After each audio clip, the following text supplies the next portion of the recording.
दोस्तों, आज हम एक ऐसे कहानी के बारे में बात करने जा रहे हैं कि जिसके साथ हम सब जुड़े हुए हैं। बड़ों से लेकर छोटों तक हर एक को ये कहानी बहुत पसंद है। ये कहानी के बिना कोई भी त्यौहार की कहानी या कोई भी शादी की कहानी अधूरी है। जी हाँ, हम बात कर रहे हैं आज हस्तकला की कहानी के बारे में और उसके जो जनक है, उसके जो सूत्रधार है, वो हमारे साथ है। प्रवीण सर, सबसे पहले तो आपका खूब खूब स्वागत और आपको खूब सारी शुभकामनाएं। 30 साल पूरे हो चुके हैं, कैसा लग रहा है? मजाक मजाक में क्या हो गया। 30 साल ऐसे कहते हैं तो पता नहीं चला एक्चुअली। ऐसे पीछे ऐसे घूम के देखते हैं तो ऐसा लगता है यार हमने इतना सारा वक्त गुजार दिया, इतने सारे हफ्ते, इतनी सारी रातें, इतनी सारी बातें, इतने सारे सपने। फील गुड, मज़ा आ रहा है। पर सर 30 साल हो रहा है, ये हमें भी बिलीव नहीं हो रहा है क्योंकि आपका जो पर्सनालिटी है मतलब ऐसा नहीं लग रहा कि 30 साल हुए हैं। तो ये आप कैसे बैलेंस कर पा रहे हो ये, और ख़ास करके आज का जो दौर है इतना हेक्टिक हो रहा है सब कुछ।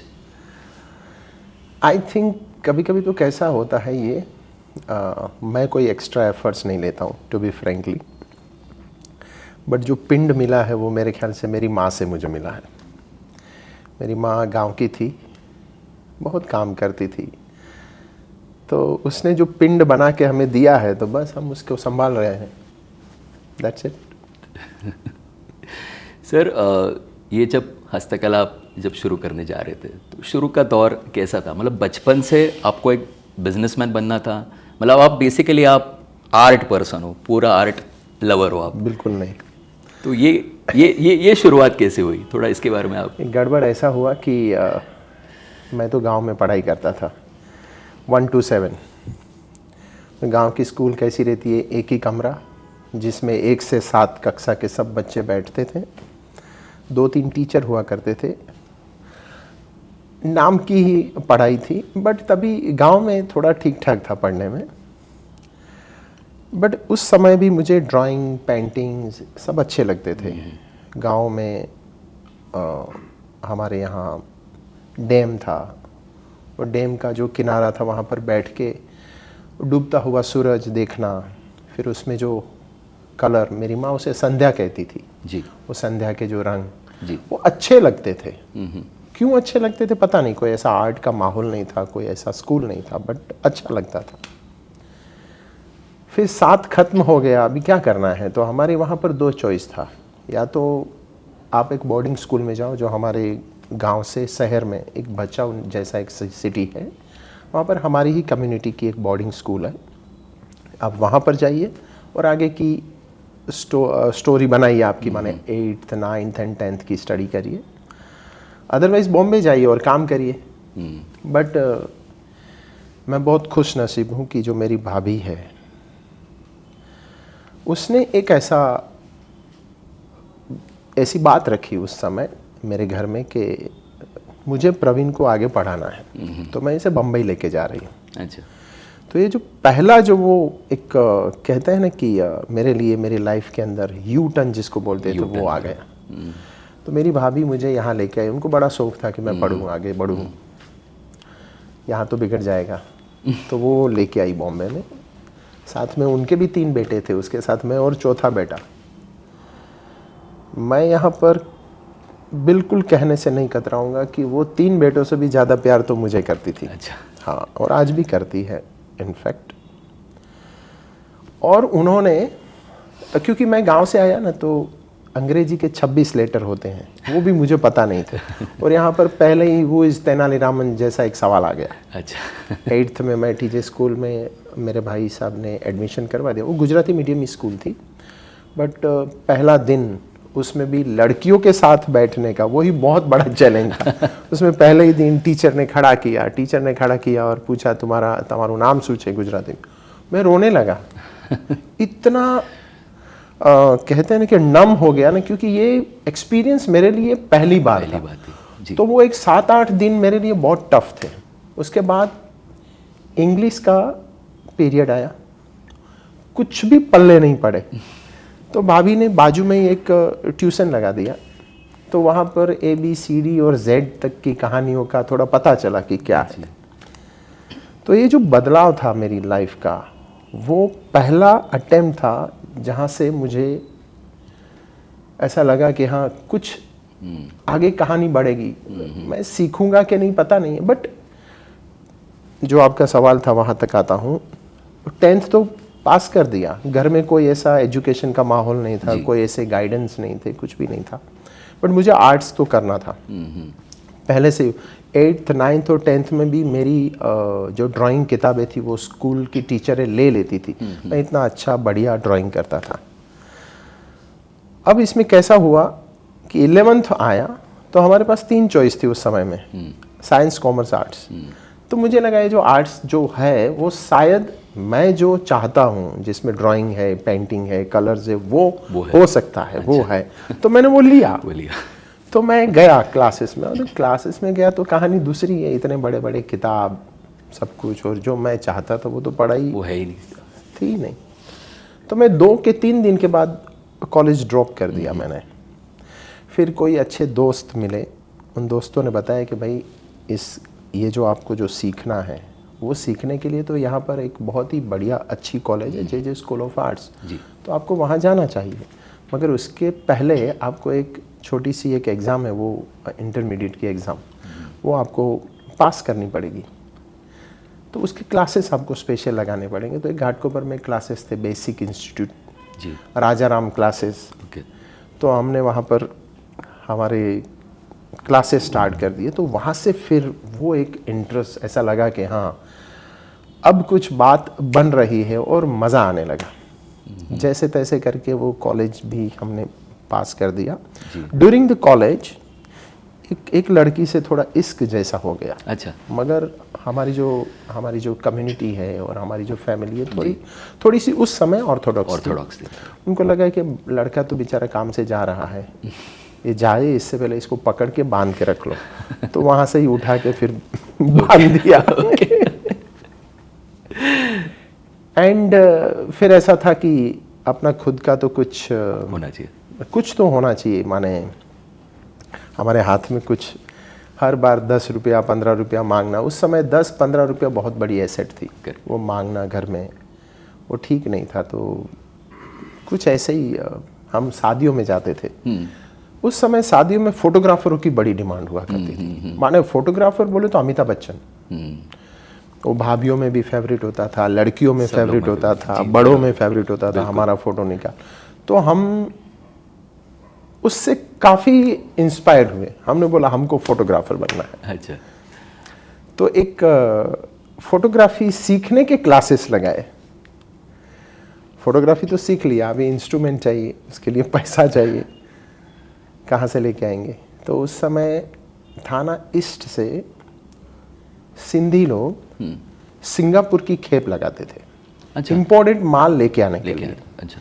बट वो लोग है ना काफ़ी सारे लोगों को एज ए कैरियर लेके जाते थे। टिकट उनका, हमको घुमाते थे, सिर्फ माल लेके आते थे साथ में, और फिर हमको छोड़ देते थे। कुछ पैसे वैसे कुछ मिलते नहीं थे, बट हमने बोला हमें कैमरा तो लेना है। तो जैसे तैसे पैसे जोड़े। उस समय 11-12 हज़ार रुपये का निकॉन FM2 कैमरा आता था, हमको वही लेना था। और हमको आगे पीछे कुछ भी पता नहीं था कि इसके आगे कोई कैमरे होते हैं नहीं होते, we don't know anything. Sindhi भाई एक पकड़े, सिंधी भाई ने बोला हम आपको लेके जाएंगे। उन्होंने ही पासपोर्ट बना के रखा। अच्छा। बना के दिया। वो पासपोर्ट अभी भी मेरे पास है। हमारे खानदान में दरिया के उस पार जाने वाला I am the only guy. घर में किसी को बताया नहीं। भाई ने बोला पहली बार लड़का जा रहा है, किधर जा रहा है? मैं बोला हम लोग जा रहे हैं यहाँ पर कहीं तो एयरपोर्ट। अभी एक्चुअली कहानी छोटी सी मुझे याद नहीं है, बट वहाँ पर एयरपोर्ट पे भाई ने कुछ पूछा मुझे, और मैंने उनको बताया कि ये फलाना फलाना भाई सिंगापुर लेके जा रहा है। और वहीं पर धो डाला हमें एयरपोर्ट पे। बोला ठीक है, अभी जाने का है तो जा, अभी वापस आए तो ठीक है, वरना उधर ही रह जाना। अच्छा। तभी के लोग भी ऐसे थे। बट हम लोग आए, कैमरा लेके आए। कैमरा का डील कैसे हुआ वो भी इंटरेस्टिंग था। वहाँ पर एक बहुत ही बड़ा इलेक्ट्रॉनिक का एक, हम थोड़ी सी इंफॉर्मेशन इकट्ठा करके एक्चुअली गए थे, सिमलिम टावर करके था, जहाँ पर वो दौर था इलेक्ट्रॉनिक्स रिवॉल्यूशन का। अच्छा। जब लोग म्यूज़िक प्लेयर्स की बातें करते थे, तब उसी समय वॉकमैन आया था नया नया, काफ़ी डिमांड था इंडिया में। इंडिया में कुछ भी इम्पोर्टेड कुछ भी नहीं मिलता था, पैनासोनिक का टेप रिकॉर्डर हो या फिर नेशनल का वीडियो प्लेयर हो जी। या टेलीविज़न, कलर टेलीविज़न हो, ये सब चीज़ों का हिंदुस्तान में बहुत डिमांड था।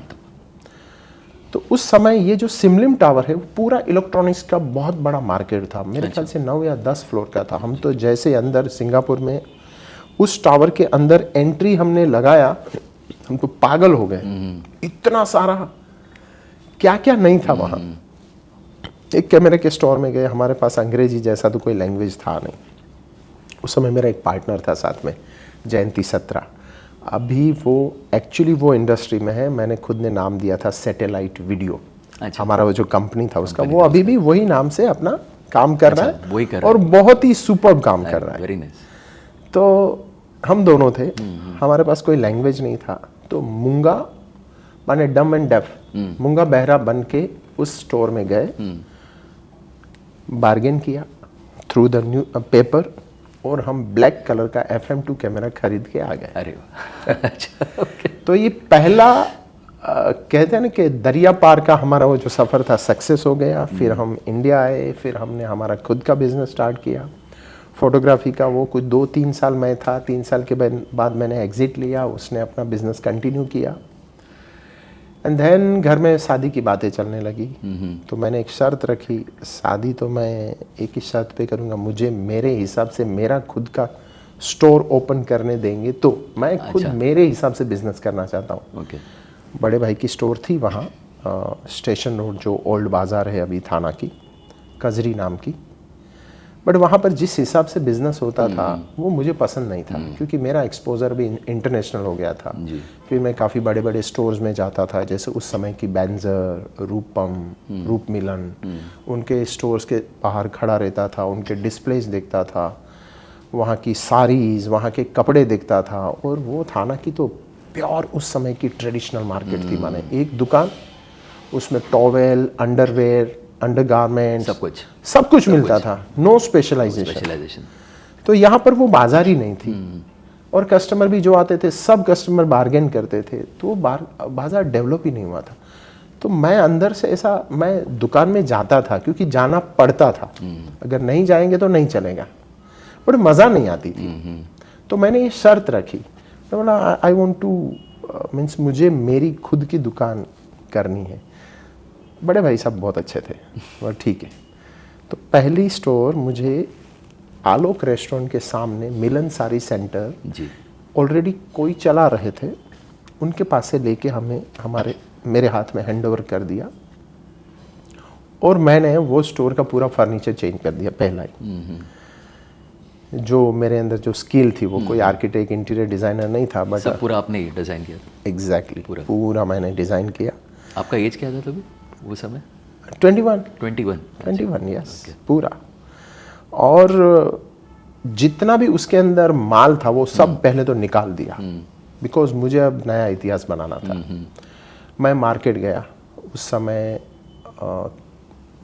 मैंने ऐसे सोर्स निकाले, बेंजर में कुछ हमारे लोग थे बच्चे, उनके पास से निकाले कि यार आप लोग ये माल सब कहाँ से लेके आते हो। तो उनके पास से 2-4 एड्रेस मिले, वहीं पर पहुँच गया। उन्होंने, जो सप्लायर थे, उन्होंने बोला कि थाना में माल चलेगा क्या? मतलब कोशिश करने में क्या जाता है, कोशिश करते हैं। तो उस तरीके का माल हमने बेचने का स्टार्ट किया इन मिलन साड़ी सेंटर। फर्नीचर बहुत ब्यूटीफुल बना था। उस समय हमने इतना डिटेल वर्क किया था बिकॉज ऑफ आर्ट स्कूल का जो बैकग्राउंड था मेरा, वो मुझे काम आया। करेक्ट। बैग अपना डिज़ाइन सेपरेट डिज़ाइन कर दिया, फिर दुकान का जो फ्रंट फसाड था उस पर लोगो लगा दिया। लोगो जैसी कोई चीज़ में लोग बिलीव ही नहीं करते थे। माने वो ऐसा था कि थैली वाला अपने हिसाब से नाम लिख देता था, विजय क्लॉथ स्टोर। फिर बोर्ड वाला अपने हिसाब से कुछ लाल कलर का, थैली पे पीला कलर का रहेगा, दुकान के अंदर ब्लू कलर का कुछ नियम और रट्टी लिखा हुआ रहेगा। उसके पीछे कोई प्रोटोकॉल साइंस कुछ नहीं था। आई एम द फर्स्ट जिसने लोगो और ब्रांडिंग जिसको क्या कहते हैं वो हमने इम्प्लीमेंट किया through the Milan sari centre. शुरुआत में थोड़ा कष्ट हुआ, उतने सक्सेस नहीं हो सके बिकॉज काफ़ी ट्रेडिशनल मार्केट थी, रूटेड थी, तो उसको पूरा का पूरा बदलना, चेंज करना उतना जल्दी पॉसिबल नहीं था। बिल्कुल लड़ रहे थे ऐसे, थोड़े आगे बढ़ रहे थे, नॉट श्योर। फिर और एक मौका आया, during the Milan sari centre का प्रोसेस हो रहा था, एक और मौका आया।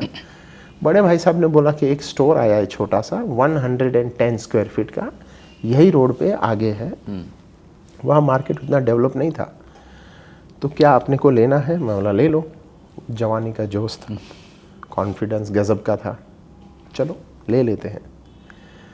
तो ले लिया। 110 स्क्वायर फीट में क्या करने का? मैंने बोला वो जो पुरानी जो मिलन साड़ी सेंटर थी ना, पुराने में से नए में शिफ्ट होना वो प्रोसेस बहुत लंबा होता है, क्योंकि सबसे पहले कस्टमर को वो पुराना स्टोरी, और हमारा जो स्टोर था वो काफ़ी साल पुराना एक्चुअली था, उनके जो कस्टमर बंधे हुए थे वो टिपिकल लोग थे, वहाँ से बाहर आ नहीं रहे थे। मतलब नए से कुछ कहानी बनाए तो मज़ा आएगा, अपना नाम, अपनी बात, अपना प्रोडक्ट, अपना फर्नीचर, ऐसा करके। तो ये एक मौका आया, जो पहला मौका आया, हमने नाम सोचा हम हस्तकला इसका नाम रखेंगे। अच्छा। बहुत ही छोटा सा 110 स्क्वायर फीट का स्टोर था, और हमने ठान लिया हमको इसमें साड़ीज 5000 प्लस की ही बेचनी है, उसके नीचे की नहीं। आप सोचो 1994 में बहुत रिस्की है। 5000 रुपये की साड़ी बोले तो 50,000 की साड़ी उस समय की।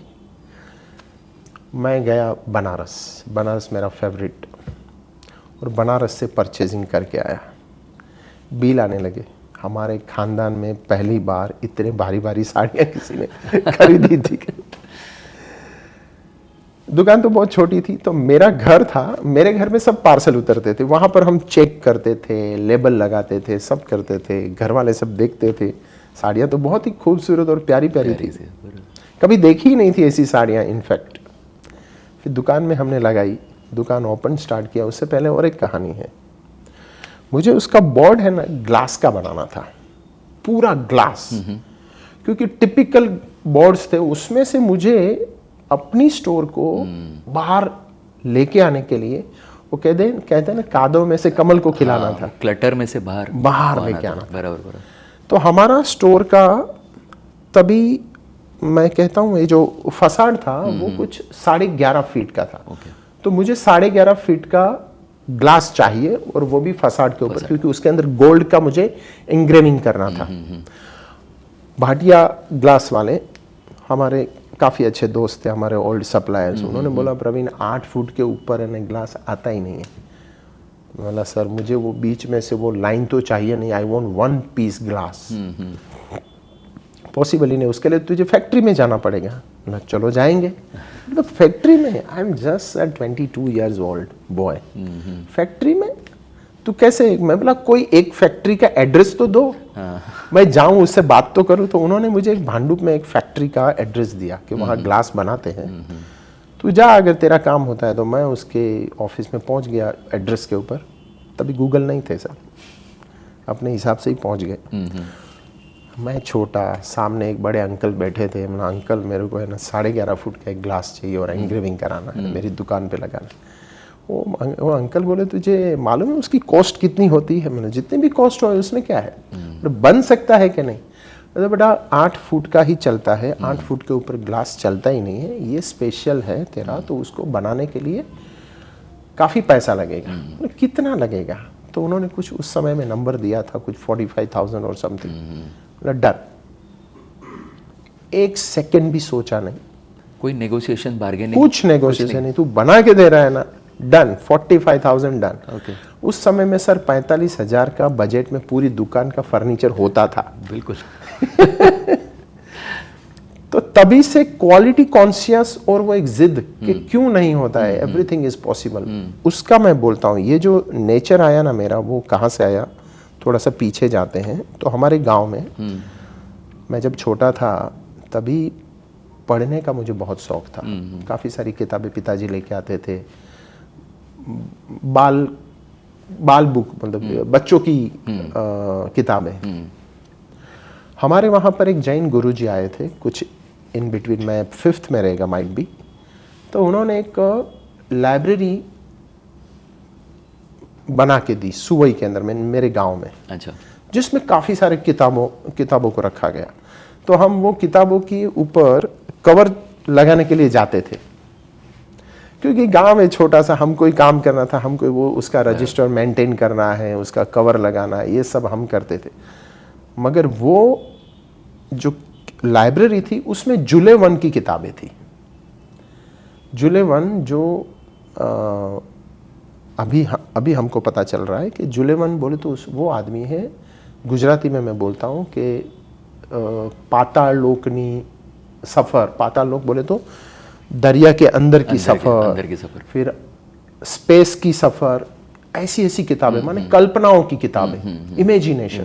तो पढ़ते थे, तो वो स्पेस की दुनिया, उसमें कैसे लोग दिख रहे हैं, स्पेस शटल कैसा रहता है, कितना दिन ऊपर जाता है। सर अब जाके मैं जब सोचता हूँ कि ये जो इंस्पिरेशन है, जो लोगों ने सोच के रखा है कि हमें चांद पे जाना है, आई एम श्योर कि उन्होंने ना जुले वन को पढ़ा रहेगा। अच्छा। विदाउट इंस्पिरेशन आदमी सोच ही नहीं सकता है, कैसे सोच सकता है। बिल्कुल। तो मैं बोलता था हो क्यों नहीं सकता है, होगा। कोई बार्गेन नहीं, कुछ नहीं। और वो अंकल ने 1.5 महीना लिया, 45 डेज। इससे पहले स्टोर ओपन कर दिया था, बट मैंने वो ग्लास नहीं लगाया था, कोई बोर्ड नहीं लगाया था। 45 दिन तक वी आर वेटिंग।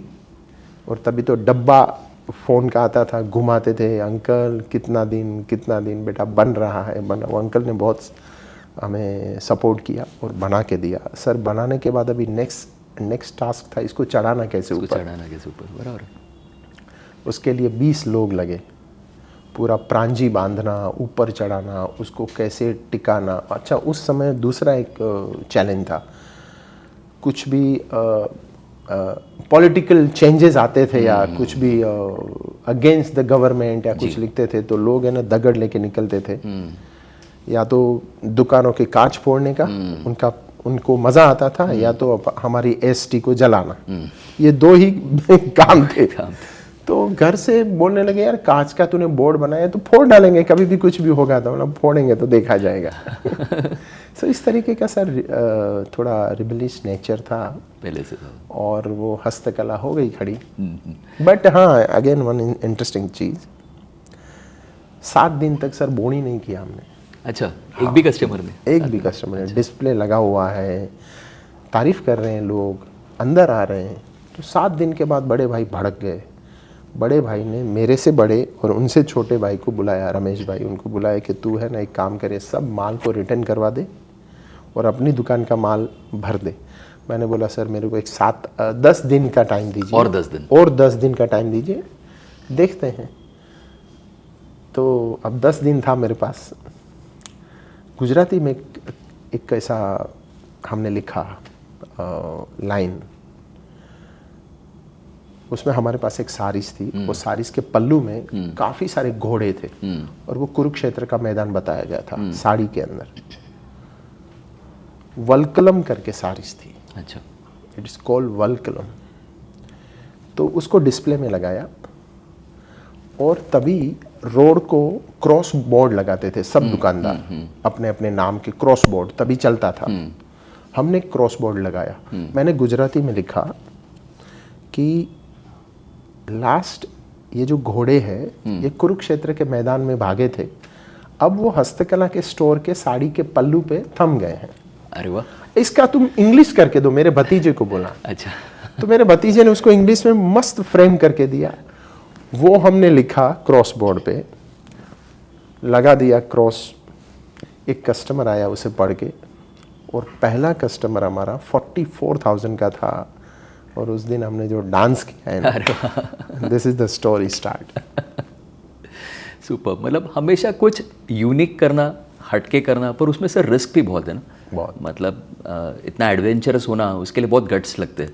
और पेशेंस भी बहुत हाई होना चाहिए, और आजकल टेम्परामेंट कई बार कम होता है। क्या है पता है सर, वो एक एज ऐसी थी, तभी रिस्क क्या है ये शब्द हमें पता ही नहीं था। सच पूछूं तो अक्ल ही नहीं थी सर, करना है बस। रिस्क जैसा हमारे अंदर एक डाउट भी नहीं आया था, नथिंग के चलेगा कि नहीं चलेगा। Seriously I never thought. वो पता नहीं मेरा मैन्युफैक्चरिंग कैसे हुआ है, मैं आज भी नहीं सोचता हूँ। मेरे घर वाले काफ़ी मुझे बोलते हैं सोचो। पर सर आज इतने सालों के बाद भी अगर मैं आपको पूछूं कि are you a art person और अ बिजनेसमैन, तो art definitely, by heart art. कोई मुझे बोले कि ये मेरा बिजनेस भाई तेरा दे दे, तो मैं आज दे दूँ आज, अब भी। तो ऐसी क्या चीज़ है जो आपको बहुत पसंद है हस्तकला में, आपकी सबसे फेवरेट में? हस्तकला में कस्टमर सेटिस्फेक्शन। एक कस्टमर आता है और दो बातें कह के जाता है ना सर, वो इतना इतना अच्छा लगता है ना। उसने कितने का बिल बनाया वो अच्छा नहीं लगता है, जितना वो दो बातें कह के जाता है वो अच्छा लगता है। सीरियसली।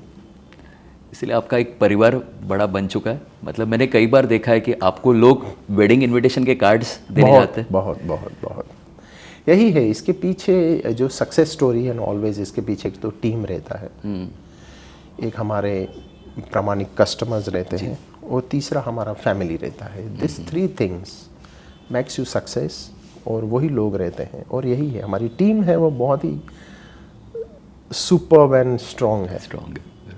मैं थोड़ा सा ना पीछे जाना चाहूँगा कि एट द एज ऑफ 22 आप बनारस अकेले जाते थे, चॉइस करते थे, मतलब इतनी क्लैरिटी कैसे? क्योंकि अगर हम अभी देखें हमारी जनरेशन या इसके बाद की जनरेशन, हम बहुत कंफ्यूज रहते हैं कई बार। मतलब वो क्लैरिटी नहीं रहती, क्या करना है क्या नहीं करना है पता नहीं रहता है। पर इतनी क्लैरिटी कैसे कि ये साड़ी मैं जो खरीदने जा रहा हूँ ये चलेगी नहीं चलेगी, इतना विजन कैसे आता है? आई एम वेरी, क्या कहते हैं, जब भी मैं पहली बार बनारस गया था बड़े भाई के साथ, तो वो कुंज गलियाँ जैसे कहते हैं उसमें घूमता था, तो वहाँ बेचारे चचा जान ऐसे लंबे लंबे तार लगे हुए रहते थे, उसमें कलर लगा रहे थे, फिर छोटे छोटे बच्चे उनको हेल्प कर रहे थे, फिर वो लूम्स रहती थी उनके घरों में ही, ऊपर रहते थे वो मुस्लिम चाचा थे, मुस्लिम लोग थे मैक्सिमम। बनारस में 2 एरिया है, one is Madanpura and one is Chowk. तो Chowk is a Hindu side, Madanpura is a Muslim side. उनकी कोठियाँ, और कोठियों के नीचे ये सब क्या कहते हैं उसे, रंगरेज का काम चलता था, और उनके जो बेसमेंट थे वहाँ पर वो लूम चलती थी, ठाक ठुक ठाक, और वहाँ पर कोई भी जा सकता है, कोई पाबंदी वगैरह कुछ नहीं थी। तो हम जाते थे, देखते थे, तो वो जो 70 साल का बूढ़ा, 80 साल का बूढ़ा, उसकी उंगलियाँ वो जैसे बड़े बड़े फनकार रहते हैं, वो जो इंस्ट्रूमेंट के ऊपर चलता है, वो अपनी जो उंगलियाँ हैं वो इतनी अच्छी तरह से वो रेशम के धागों के ऊपर रख रहे थे, तो कविता लिख रहे थे, ऐसा मैं कह सकता हूँ। अच्छा, ऐसा मैं कह सकता हूँ। तो वो एक फैसिनेटिंग था ही, क्योंकि वो कलर्स पहले से अच्छे लगते ही थे। तो इतना अच्छा मेहनत जो आदमी ने इस कला के ऊपर किया है, अगर वो मैं मेरी स्टोर में लगा भी दूंगा तो क्यों नहीं बिकेगा? बिकना ही है, क्यों? क्योंकि थाना के लोगों ने ये देखा ही नहीं है। तो there is one story again, मुझे यहाँ पर बीच में छोड़नी चाहिए। बाटा एंड करोना कंपनी, ये 2 लोगों ने अपने सेल्स पर्सन को अफ्रीका में भेजा टू डेवलप न्यू मार्केट। अच्छा। तो करोना कंपनी वाला जो सेल्समैन था वो पूरा अफ्रीका घूमा, घूमने के बाद वहाँ से एक मेल भेज दिया अपनी कंपनी को कि सर हमारा प्रोडक्ट यहाँ नहीं चलेगा, क्योंकि यहाँ कोई बूट चप्पल पहनता ही नहीं है। बट बाटा कंपनी का आदमी था, वो मेरे जैसा था, उसने लिखा तुरंत यहाँ पर कंसाइनमेंट भेजो, दुकानें चालू करो, यहाँ कोई चप्पल बूट नहीं पहन रहा है, अपनी मार्केट बहुत बड़ी है। तो आई थिंक वो जो फिलोसॉफी है वो मुझे लग रही है। मैंने बोला यार ये तो सब चलेगा, क्योंकि थाना के लोगों ने सारी जो दुकानदार देता था वही लेता था। उनको कोई आइडिया नहीं थी सर कि हमारे हिंदुस्तान के अंदर जितने राज्य है उन हर राज्य में अपना एक खुद का प्रोडक्ट है। उड़ीसा की साड़ियाँ 25 टाइप है, कच्छ में 5 प्रकार है, बनारस की तो अनगिनत है, साउथ तो कहता हूँ कि किसी ने उसको खोदा ही नहीं है। पर आपने जो मतलब जब- पूरा Yes. भारत परिक्रमा कर लिया आपने, एकदम। मतलब आई मतलब लव आपका- ट्रैवल, अच्छा, आई लव ट्रैवल। पर कितना सर फ्रिक्वेंटली आप ट्रैवल करते हो और क्या मजा आता है, मतलब और बनारस के साथ इतना आपको लगाव क्यों है? बनारस तो इसलिए भी अच्छा लगता है, एक तो गंगा है, काशी विश्वनाथ है, महाकालेश्वर है, और वहाँ की लस्सी, और मैं खाने में भी थोड़ा चटुर पुटुर हूँ, तो वहाँ का एक चाट वाला है, दिस इज कॉल्ड काशी चाट भंडार। तो वहाँ की टमाटर चाट, वो भी खाने के लिए भी थोड़ा सा एक रहता था कि खाना भी खाना है। बट बनारस के लोग हैं ना बड़े प्यारे हैं, बहुत ही प्यारे। माने वो एक तो उनकी है ना ब्रज भाषा है, मीठी जुबान, मीठी। तो ये सारी चीज़ें हैं ना सर पहले से ही अंदर है, तो उनके साथ बात करने का वो, और कहो भैया, सबको सम्मान दे के बात करते थे। वो छोटा बच्चा रहता है तो आप बोलते, तू नहीं बोलते। तो वो जब पहली बार बनारस गया ना, तभी मुझे ऐसा लगा कि यार ये क्या भाषा है, क्यों इतनी मीठी है। मीठी। इतनी मीठी भाषा है कि सुबह हम तभी बनारस हम जाते थे महानगरी एक्सप्रेस से, पूरा 36 घंटा लेती थी पहुंचने के लिए। फ्लाइट मेरे ख्याल से एक आधा फ्लाइट निकलता था, बट उस समय फ्लाइट में जाना वो बहुत ही बड़ा, मानो वो मुकेश अंबानी हो तो आप जा सकते हो, ऐसा लगता था। तो हम महानगरी में जाते थे 36 घंटा।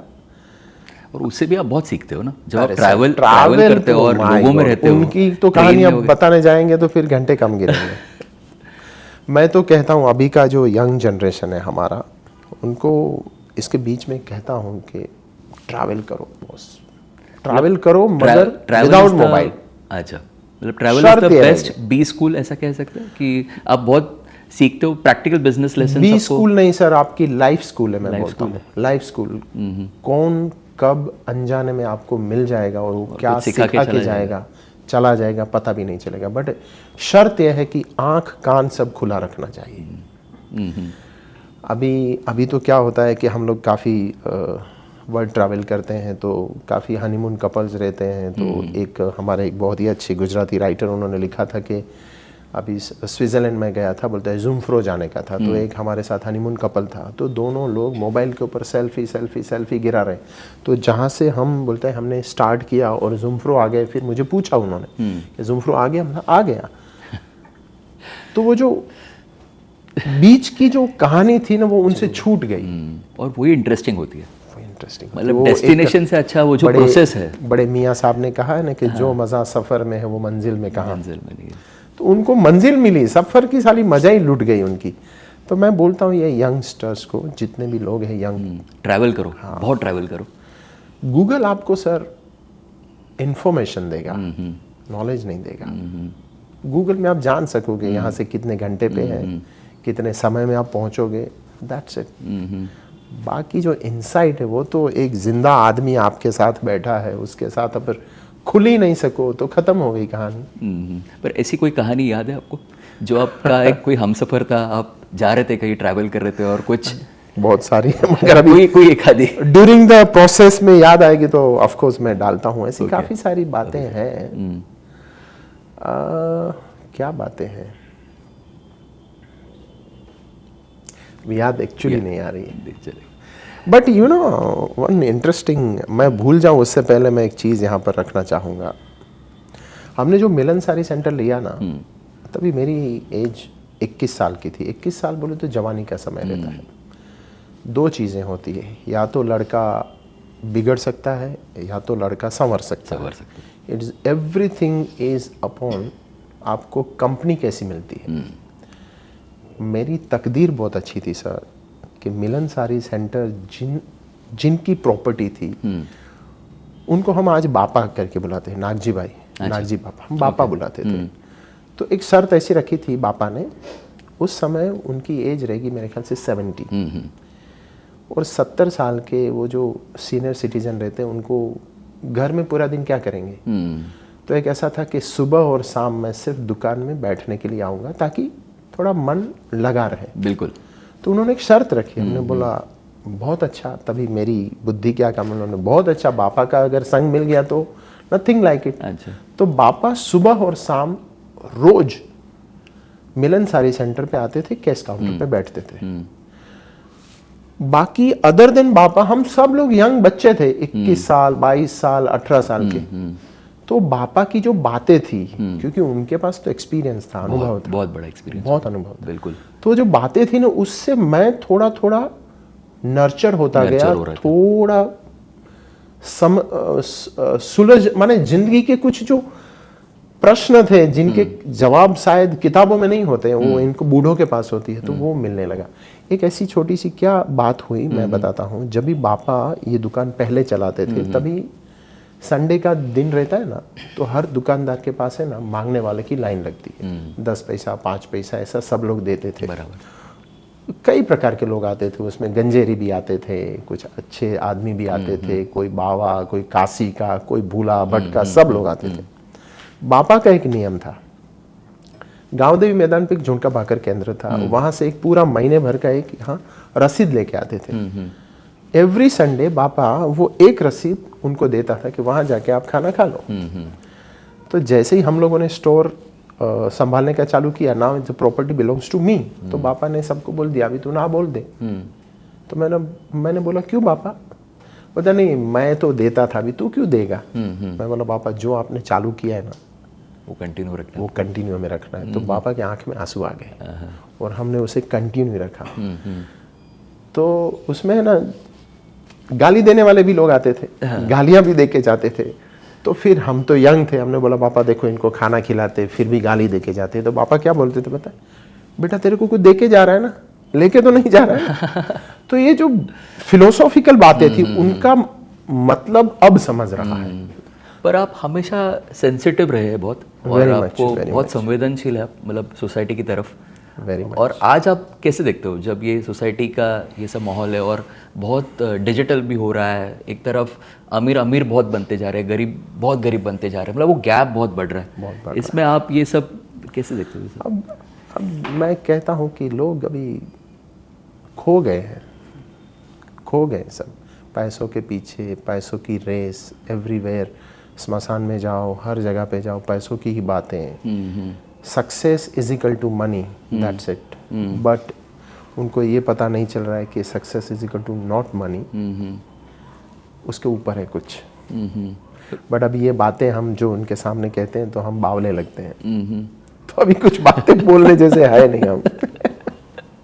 सर मेरे को हमेशा एक बहुत क्यूरियोसिटी थी कि हस्तकला ये नाम कैसे सूझा, और वो भी एट दैट एज, क्योंकि आप 21-22 साल के थे और इतना डीप, इतना अच्छा नाम सूझना वैसे बहुत चैलेंजिंग है, और नाम रखना ये सबसे बहुत टास्क होता है एक बड़ा।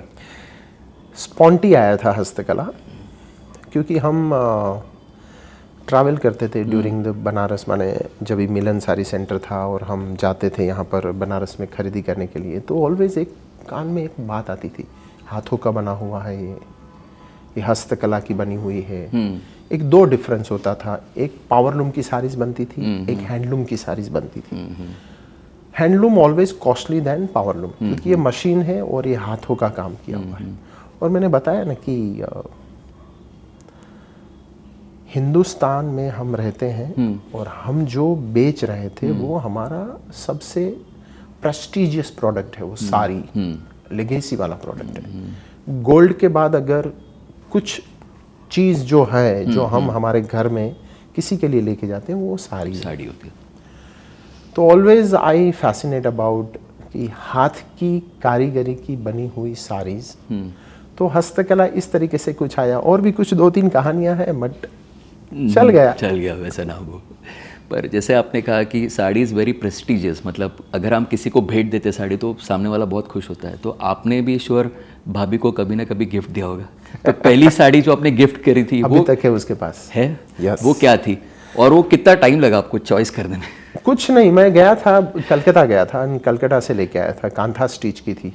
फर्स्ट टाइम कांथा स्टिच की साड़ी मैंने देखी थी इन माय लाइफ। अच्छा। और क्या रहता है ये एक बंगाल का एक आर्ट है। अच्छा। जो शांति निकेतन में इसको रविंद्रनाथ टैगोर ने स्टार्ट करवाया था। बुनाई का ही काम होता है बेसिकली। तो वहाँ की जो लेडीज है वो कहानियाँ बोलती थी, तो कहानियों को धागों से वो अपने जो वस्त्र थी साड़ीज उसके ऊपर वो टांगती थी। ओके। तो वो लोग कभी मछलियाँ बनाती थी, कभी घोड़े, कभी हाथी। तो पहले से ही मुझे ये सब जो सिंबल है, एनिमल्स, बर्ड्स, वो बहुत अच्छे लगते थे। तो मैं उस तरीके की साड़ीज, प्रिंट में हो, एम्ब्रॉयडरी में हो, वीविंग में हो, this is my first choice and मैं लेके आता था, जैसे मैंने बोला ना घोड़ा।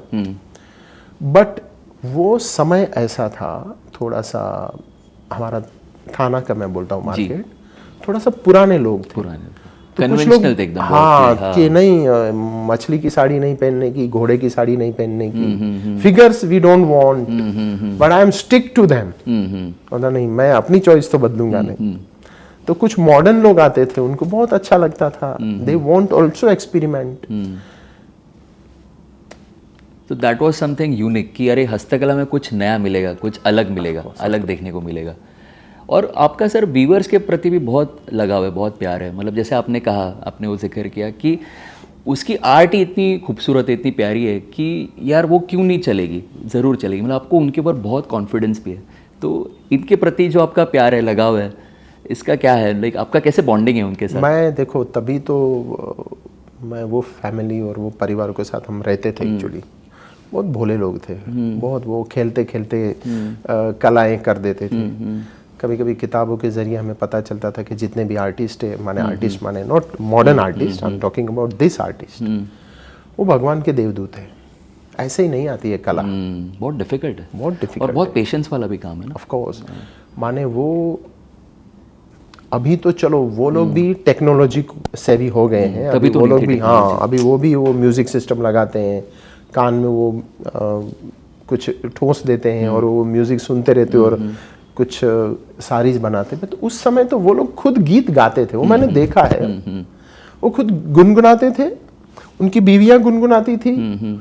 तो वो समय भी मैंने देखा है। तो आई एम वेरी मच, माने वो सब कुछ मैं अभी मिसिंग, मुझे लगता है ना, बहुत दुख होता है, बहुत दुख होता है। वो एक सब कुछ यार नेचुरल था, सब कुछ इतना नेचुरल था ना, मजा आता था। पर ये सर आप वापस कैसे ला पाएंगे हम? मतलब ये ला सकते हैं हम? मतलब वो स्टेज पर है हम, या हम पूरे आउट हो चुके हैं? स्पेस पे आ गए हैं सर, अभी धरती पे पैर रखने की हमें जगह ही नहीं है। अब तो वो क्या कहते हैं कि वो धरती पूरी सुजलाम सुफलाम हो जाएगी और नए से कुछ दौर शुरू होगा तो पता चलेगा। बाकी अभी तो बाहर निकला है। बाहर निकलना मुश्किल है, बहुत मुश्किल है। सर जो आपका कारवा बनते गया, आपके जो कस्टमर थे, तो काफ़ी सारे किस्से आपके उनके साथ भी होंगे। मतलब आप जैसे उनके साथ बहुत बातें बीते करते थे। हाँ। तो कुछ वो भी मेमोरीज आप ज़रा अगर आप शेयर कर सकते हो कि मैंने इसके बारे में, मतलब वापस क्यों नहीं आ सकता, मैं बोलता हूँ। देखो एक वो भी मजबूरी है। वो वीवर्स है, गांव में रहता था, बच्चों का एजुकेशन का कोई ठिकाना नहीं था, काफ़ी कम दाम मिलते थे। तभी क्या था सर कि मीडिएटर हुआ करते थे, व्यापारी के जरिए वो बेचते थे माल, सीधा नहीं बेच सकते थे। जैसे कि साउथ का एक छोटा सा कलाहस्ती करके गांव है, वो कलाहस्ती गांव के अंदर पूरा जो कम्युनिटी है वो साड़ीज पे कलमकारी की साड़ीज बनाता है, सब लेडीज बनाती है, ठीक है। अब वो बंदा है, उसको हिंदी आती ही नहीं है, उनकी जो नेटिव लैंग्वेज है वो आंध्रा का एक गांव है, तो वो ही आता है। अब वो मेरे तक कैसे पहुंचेगा? तो वो क्या करता है, वो मीडिएटर जो रहता है, बड़ा व्यापारी, उसको अपना माल बेचता है, उसको क्या मिलता है? चंद पैसे। वो जो मीडिएटर है बीच वाला, वो मुझे बेचता है तो उसको बड़ा मिलता है। वो भारत का हमारा सब जगह पे, वो खेती का सब्जेक्ट हो या कोई भी सब्जेक्ट हो, इसमें यही रहा है। अब टेक्नोलॉजी इतनी सुपर्ब हो गई है, वो टेक्नोलॉजी के जरिए अब वो जो बनाने वाला है वो मुझ तक पहुंच रहा है। तो अब जो कल उसको पैसा मिलता था, उससे कई गुना उसे पैसा मिल रहा है। बिल्कुल। अब उसको पैसा मिल रहा है, तो कल वो खुद गुनगुनाता था, अब बोलता है मैं क्यों गुनगुनाऊंगा, अभी तो ये टेप रिकॉर्डर लेके आऊंगा, वो खुद गुनगुनाएगा। अब तो मैं बाहर नहीं लघु शंका करने जाऊंगा, मैं घर में टॉयलेट बनाऊंगा। बिल्कुल। अब बोलता है कि मैं वो आंगन को लिपाई पोताई करता था, अभी नहीं करूंगा, लगा दूंगा एक फर्श अच्छी से इटालियन मार्बल लगा दूंगा। ऐसे धीरे धीरे आदमी मॉडर्न बनता जा रहा है। और अभी मॉडर्न बन जाता है ना सर, उसके बाद बैक टू बेसिक बहुत डिफिकल्ट है, बहुत डिफिकल्ट है, चांस नहीं है। तो इसमें देखो अच्छाई भी आई और एक बुराई भी आई। बुराई वो आई कि ओरिजिनलिटी खत्म होते गई। उसका बेटा अब वो व्यूअर्स बनने के लिए तैयार नहीं है, या तो उसके हाथ में हमने मोबाइल थमा दिया है, तो उसके पास अभी उतना सोचने का समय भी नहीं है कि नेक्स्ट डेवलपमेंट मैं क्या करूं। एक बात है सर, भूख भगाती है। जितना भी इस दुनिया में क्रिएशन हुआ है वो हर इंसान की नीड थी। भूख ने उसको कलाकार बनाया था। सुखी संपदा आदमी कभी कलाकार नहीं बन सकता, वो कला को खरीदता है, बनाता नहीं है। आज सर अभी 30 साल हो गए, आज भी आप इतने इन्वॉल्व हो पहले जैसे कि अभी कि अरे मैंने कुछ अभी अचीव कर लिया तो थोड़ा मैं बैक सीट लूंगा तो भी चल जाएगा, ऐसा है कि अभी भी आपका एक्टिव रोल है? मैं बैक सीट पे ही हूँ पहले से। मैं इतना सीरियस हुई नहीं। सीरियस होता था तो काफ़ी कुछ कर देता था। I am not serious. पर मेरे बेटे बोलते हैं कि you are not a businessman. नहीं, पर वो कि लाइफ में मतलब बोलते हैं ना कि अगर बिजनेस करना है तो सीरियस होना पड़ेगा। मतलब अगर आप सीरियस हो तो अच्छा बिजनेस कर पाओगे, तो ये बहुत कॉन्ट्राडिक्टिंग है जो आप बोल रहे हो। सीरियस मैं होता हूँ तो मेरा चेहरा इतना गंदा दिखता है ना सर। मुझे स्मार्ट बन के रहना है। I don't want to be serious. Okay, so वही मतलब क्योंकि जब कोई बिजनेस कर रहा है तो वो बहुत प्रेशर लेता है, उसको बहुत एम्बिशन होती है, उसके गोल्स होते हैं।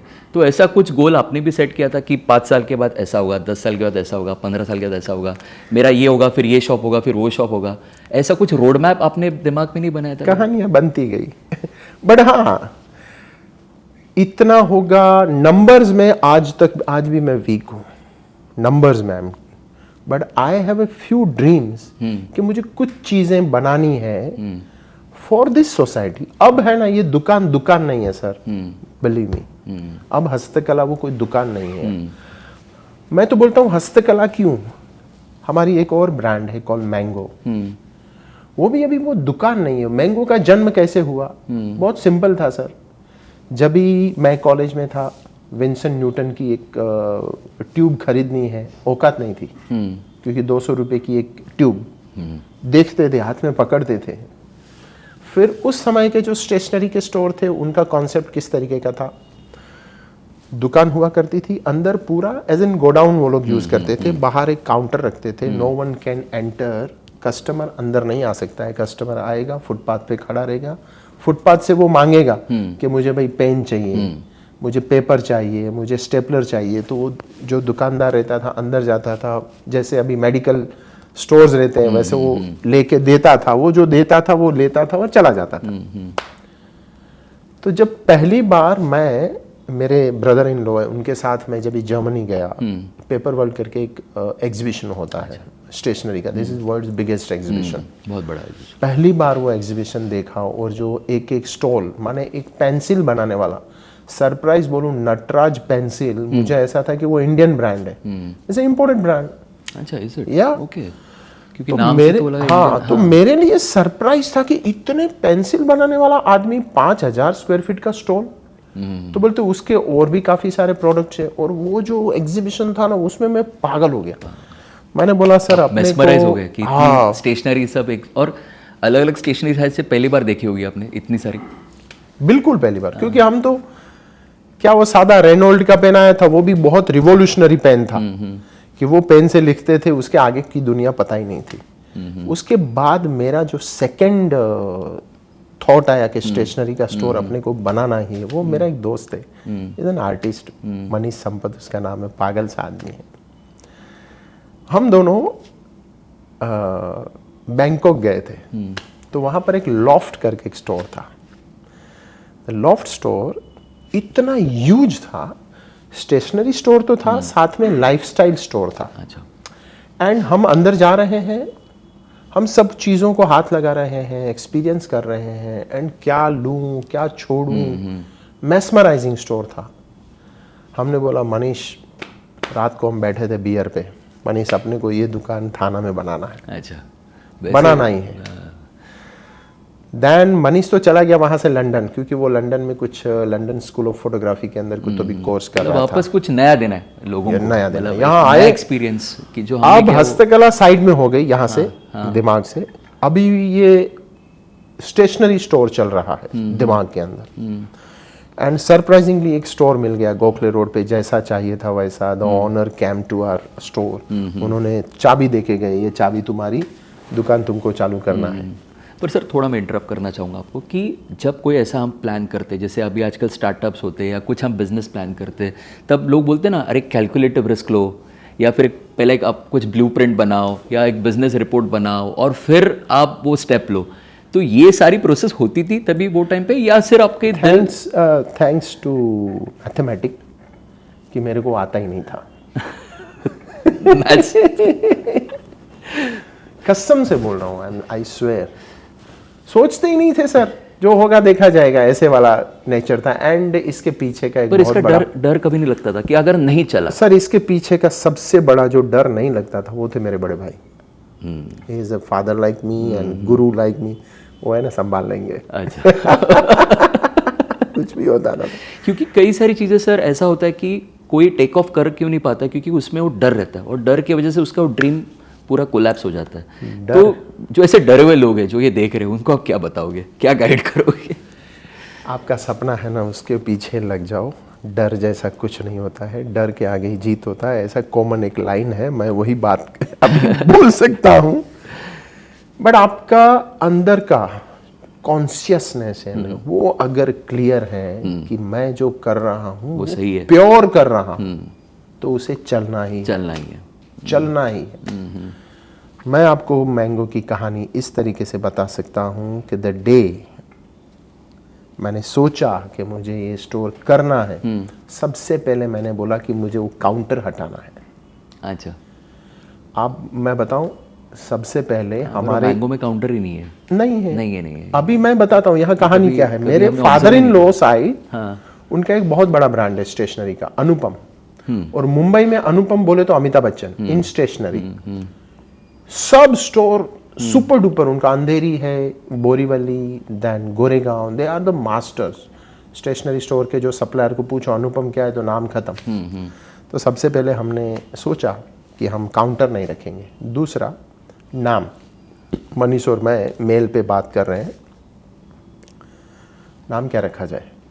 तो उसने मुझे पूछा तेरा क्या फेवरेट है? बोला मेरा कुछ नहीं। तेरे बच्चे का क्या फेवरेट है? ऋत्विक। मतलब ऋत्विक है ना, वो मैंगो मैंगो बोलता रहता है और उसको कोई भी सीजन में मैंगो चाहिए। वहां से मैंगो नाम बस अपना नाम मैंगो। अच्छा। मैंगो रहेगा तो मैंगो नाम सोचा। मैंगो। तो मेरे फादर इन लोग को पता चला कि ये लोग स्टेशनरी का स्टोर कर रहे हैं और उसका नाम मैंगो रख रहे हैं। तो आप बिलीव नहीं करेंगे, मेरे चाचा जी ससुरा, मेरे ससुरा घर पे आ गए। मतलब तुम क्या समझते हो, ये क्या साड़ी की दुकान है? साड़ी की दुकान है क्या? ऐसा नाम होता है क्या? क्योंकि हमारे जैनों में 24 तीर्थंकर होते हैं, महावीरा, ऋषभ। तो हमारी कम्युनिटी के जितने भी स्टेशनरी वाले थे ना, सब लोगों ने एक एक तीर्थंकर ले लिया था, भगवान का नाम बेसिकली। कोई ऋषभ स्टेशनरी, कोई नेमिनाथ स्टेशनरी, कोई महावीर स्टेशनरी, सब ने अपने लिए तो बचा ही नहीं था। बराबर। अभी दूसरे भगवान बचे थे, दूसरे भगवान भी दूसरे लोगों ने ले लिए थे। बराबर। फलाना वस्त्र भंडार, ढिमका ये, गणेश वस्त्र भंडार। तो मुझे वहां पर एक कहानी याद आती थी रजनीश की। हाँ। रजनीश ने एक बात, बहुत अच्छा बात बताया था कि साला देखो, हम सब जैन महावीर को बहुत बिलीव करते हैं। महावीर ने सब छोड़ दिया, इसके लिए याद करते हैं। मगर हम उनके अनुयायी, हमने महावीर वस्त्र भंडार बनाया, महावीर कपड़ों की दुकान, महावीर वासन भंडार बनाया, महावीर इलेक्ट्रॉनिक्स बनाया। महावीर कहाँ यूज करते थे इलेक्ट्रॉनिक्स? महावीर कहाँ वस्त्र पहनते थे? तो हम उनका उपयोग हमारा माल बेचने के लिए कर रहे। उसने कटाक्ष किया था। Anyways, it's a joke apart. But mango सोचा, मेरे फादर इन लोग बहुत नाराज हुए। फिर दूसरा नाराजगी ये था कि हमारा स्टेशनरी प्रोडक्ट है और आपने काउंटर निकाल दिया है, कस्टमर अंदर आएंगे, चोरी चकारी होगा, तो ये कैसे आप इसको करोगे? हम कंप्यूटराइज करेंगे। How it is possible? Sir, I am the first स्टेशनर in India जिसने पहला काउंटर निकाला, दूसरा कंप्यूटराइज किया पूरा उस जमाने में। I am the first स्टेशनर। इतना बड़ा स्टेशनरी का स्टोर तभी इंडिया में था ही नहीं। तो आप बिंदास कह सकते हैं, I am the revolutionary stationers in India and I am the trend setter in India. पर ये and this is all happened because of travel. मतलब वहीं से आप सीखे और सीखते गए और वो इम्प्लीमेंट आप कर पाए। पर अगर वो ट्रैवल ही नहीं होता तो शायद से ये कुछ होता पॉसिबल नहीं होता। लर्निंग का जो टाइम रहता है ना वो तो इसमें चलो 20 से लेकर के 25-26 तक ही रहता है। तब तक आप जो जीवन की फिलोसॉफी सीखो वो एंड तक चलती है। ओके सर, जैसे आपने कहा कि 110 स्क्वायर फीट का आपका वो शॉप था पहला 110 पहला, और उसके बाद ये अब जो इतना बड़ा एम्पायर खड़ा हो गया है, तो ये कैसा, मतलब ये एक्सपांशन कैसे हुआ, ग्रोथ कैसे हुई, कैसे बढ़ते गया, ये सब कैसे होते गया? फिर तो कहते हैं ना कि पहला जो सक्सेस रहता है वो सक्सेस आपके छाती भर देता है, आपके अंदर हवा भर देता है, प्राउड फील करते हैं। अभी ऐसा लगता है कि चलो अब तो ये उड़ान की जाए, अभी सब जगह पे अपनी चर्चा होने लगती है। उस समय मैं परचेजिंग करने जाता था, जो भी मार्केट में जाता था, बॉम्बे का हमारा होलसेल मार्केट था हनुमान गली, उसके बाद बनारस, उसके बाद बेंगलोर, तो वहाँ के व्यापारियों को पता चलता था ना प्रवीण छेड़ा फ्लाइट से नीचे उतरा है, उनको चाहिए था कि वो हमारी गद्दी पे आके खरीदी करे। अच्छा, पागलों के ये जैसा परचेस करता था। अच्छा, ओके। पागलों के जैसा। कुछ लोग जो थे ना, जैसे आपने बताया ना, अभी का यंगस्टर्स है बहुत सोचता है, कुछ लोग सोच सोच के साड़ी लेते हैं, हम सोचे बगैर लेते थे, कॉन्फिडेंस से लेते थे, एंड सब कुछ बिक जाता था। सर हमारी 110 स्क्वायर फीट की साड़ी, उसमें काफ़ी सारा जो माल था वो मेरे घर में रहता था, ऊपर एक रूम लिया था उसमें रहता था। इतना तो जितना स्टोर में था उससे 3 गुना तो बाहर रहता था।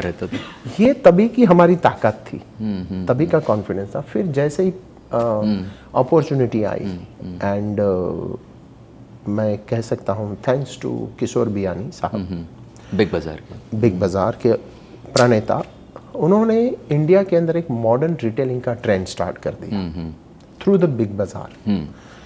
बिग बाजार हमारे हिंदुस्तान का एक रिवोल्यूशनरी प्रोडक्ट था कि करियाना की स्टोर, जैसे अगेन मैंने आपको मैंगो की कहानी बताई, तो उन्होंने बोला कस्टमर को अंदर आने दो, उनको जो चाहिए, जैसा चाहिए, जितना वेट में चाहिए उनको खरीदी करने दो। और वो एक पहली बार भारतीय लोगों ने एक ट्रॉली लेकर के खरीदी करने का वो जो एक्सपीरियंस लिया ना, वो एक रिवॉल्यूशनरी था। उसके बाद बियानी साहब ने काफ़ी सारे नए नए छोटे छोटे स्टोर स्टार्ट करना चालू कर दिया। उससे पहले चलो सुपर स्टॉप का बी नागेश का भी एक एक्सपेरिमेंट हुआ, बट किशोर बियानी साहब ने उसको खुला रखा और फिर वो बातें करने लगे कि इंडिया अब आगे बढ़ रहा है, मॉडर्न रिटेलिंग का भी एंट्री हो चुका है, लोगों का परचेजिंग कैपेसिटी बढ़ गया है। तो ये सब चीज़ें हम सुनते थे, तो हमने बोला कि हाँ यार ये तो बात हो रही है, लेट्स हम भी हमारे विंग्स को थोड़ा सा बड़ा करते हैं, हम भी आगे बढ़ते हैं। तो आप बिलीव नहीं करेंगे, जैसे बिग बाजार आया उसने 2 या 3 स्टोर डाले थे। हमारी कम्युनिटी को लोग बोलते थे नाणा वाला और दाना वाला, दाने वाले में से नाणे वाले बने हुए कच्चीज हमारी मोनोपोली थी सर। अच्छा। हर गली, हर नुक्कड़ पे, और पूरा मस्जिद बंदर कच्चियों से भरा हुआ था। मस्जिद बंदर पूरा होलसेलर लोगों का था, एंड बाकी सब रिटेलर्स थे। हम लोग हिल गए किशोर बियानी आने से। तो योगी सभा गृह में एक सभा हुई जिसके अंदर उसका हेडलाइन ऐसा था कि मॉडर्न रिटेल आया है, उससे अभी डराओ घबराओ, ये हमारा धंधा ले लेगा। मैं भी सुनने गया था, हम लोग ऐसे सेमिनार्स वगैरह सुनने जाते थे। बट मैं साथ साथ में, है ना, हमारे गुरु है हसू मिस्त्री, आज भी है, ही इज नाउ 92। उनके जरिए मैं दुनिया घुमा हूँ, स्पिरिचुअली। तो मैं उनको बताता था, पापा ऐसा ऐसा हुआ, इस तरीके से मैं स्पीच में गया था। उन्होंने बोला बेटा ये डरने का बात नहीं है, ये अपॉर्चुनिटी का बात है। किसी को डर दिख रहा है, किसी को अपॉर्चुनिटी। ऐसा कौन सा कच्ची सोच नहीं रहा है कि किशोर बियानी के पास तो पैसा नहीं है, उनके पास तो पैसा है, वो 10 बिग बाजार खड़ी कर सकता है, मगर वो थिंकिंग और वो सोच और वो डर, आप जो भी बोलो, वो बड़े नहीं हो सके। आज काफ़ी सारे हमारे कच्ची रिटेलर्स दाने की सब स्टोर्स बंद करके घर में बैठे हुए हैं, एंड बियानीज, अंबानीज, दामानीज, ये लोगों ने बड़ा बड़ा स्टोर चालू कर दिया। तो हमने भी, we are also one of the sari retailer in India, I can say, कि हमने जैसे ही मॉल कल्चर इंडिया में आया तो सबसे पहला हमारा स्टोर इनऑर्बिट वासी में हमने स्टार्ट किया। वो बहुत चैलेंजिंग स्टोर था क्योंकि मेरे फैमिली में से भी काफ़ी सारे रिस्ट्रिक्शन थे, काफ़ी सारे डिबेट थे कि मॉल के अंदर साड़ी नहीं चलेगी, ये कितना बड़ा भाड़ा है, इतना रेंटल कैसे पोसाएगा, ये सारी चीज़ें थी। बट मैं बहुत ही रिबेलिस था। मैंने बोला नहीं, ये जो पूरा फ्लो चल रहा है इसमें अपने को तो घुसना है। तो ऐसे करके वो हमने मॉल में एंट्री मारा। मेरे को सर एक पूछना है, मतलब अब हमेशा जब हम बात कर रहे हैं अभी कि हर टाइम कुछ ना कुछ विरोध हुआ है और आपने रिबेल किया, आपने कहा, तो ये हर बार आपको वो कन्विंसिंग मोड में जाना पड़ा होगा, तो आपने कैसे हर बार कन्विंस किया? मतलब communication skills, I am very good in this, और खुद को मतलब सामने वालों को अपने में बिलीव करवाना, तो ये कैसे? देखो कैसा होता है, एक झूठ होता है और एक सच होता है। झूठ से आप 2 बार लोगों को फंसा सकते हो, मगर सच जो रहता है ना वो प्रूव करना पड़ता है आपको। यू हैव टू प्रूव, और उसमें फिगर, स्टैटिस्टिक्स और कुछ कहानियाँ होती हैं जिससे, तो आई ऑलवेज कुछ जो चीज़ें हैं जो मैं काफ़ी पढ़ता तो था ही और कुछ इन्फॉर्मेशन लेते थे। मेरा सर्कल अभी ऐसा बन गया था। जैसे जैसे आपकी जर्नी स्टार्ट होती है ना, यू गेट न्यू पीपल, नए नए लोग आपकी जर्नी के अंदर जुड़ जाते हैं, तो उनसे थोड़ा जानता था, सीखता था। तो जब भी मेरे घर के अंदर इस तरीके का माहौल आता था तो उस समय मैं बोलता था कि अगर हम रोड पे रहेंगे तो रोड पे आ जाएंगे, अगर हम अभी आगे नहीं बढ़ेंगे तो कभी आगे नहीं बढ़ेंगे। तो ऐसी कहानियाँ उनको बताता था और उनको एक ऐसा पिक्चर विजुअलाइज करवाता था कि भाई हमारा ये जो इन्वेस्टमेंट है कोई बड़ा इन्वेस्टमेंट नहीं है। हो सकता है कभी कभी क्या होता है, आदमी को वो एक कौन सा अमेरिका का वो जो सोने की खदान है, वो एक वहाँ पर सोना बहुत निकलता है, कोलोराडो। कोलोराडो के सोने की खदान की कहानी माइट भी आपको पता रहेगा कि एक आदमी, उसके पास बहुत पैसा था तो बहुत सारी ज़मीन उसमें खरीदता है, फिर उसका मैनेजर उसको बुलाता है चलो इसमें खुदाई चालू करो। तो कितना दिन हम खुदाई करेंगे तो अपने पास पैसा है, तो बोलता है साहब 3 महीना हम खुदाई करेंगे तो कोई प्रॉब्लम नहीं आएगा। तो उसने खोदने का स्टार्ट किया, 1 महीना हुआ, सोना बोना कुछ निकला नहीं। फिर एक दिन कंटाल गया था वो, वहाँ पर कल्चर है 7 बजे के बाद सब लोग दारू पीने एक अच्छी जगह पे बैठते हैं और वहाँ पर ही कुछ बातें होती है, तो वो कंटाल गया था। तो उसके बाजू में एक और आदमी बैठा हुआ था, वो भी दारू पी रहा था। तो इसने बोला यार आज कुछ सौदा करते हैं। मतलब क्या? मतलब मैंने ना कोलोराडो में काफ़ी बड़ी ज़मीनें ली है, मुझे किसी ने बताया था यहाँ सोना निकलता है, तो मैंने लिए। 1 महीने से खोद रहे हैं, कुछ निकल नहीं रहा है। तो दूसरा बंदा था, वो भी ऐसा ही था, थोड़ा धूनी। बोलता तुझे बेचना है? बोलता हाँ मुझे बेचना है। तो मुझे खरीदना है। तो इमीडिएट सॉलिसिटर को बुलाया, वहाँ पर ही ज़मीन का सौदा हो गया। फिर उसने अपने मैनेजर को बुलाया कि भाई हम कितना खोद सकते हैं, जितना हमारे पास कितना पैसा है। बोलते साहब आप 1 महीना खोद सकते हैं, ठीक है खुदाई चालू करो। खुदाई किया, तीसरे दिन सोना निकला। तो ये ऐसा है कि अगर चांस है आपके पास पैसा है, आपके पास पीपल पावर है, और अब मैं रिस्क नहीं लूंगा, तो कहानियां तो रिस्क लेने वालों की लिखी गई है बॉस। वो है ना, रिस्क है तो इश्क है, रिस्क वैसा कहते हैं। यस।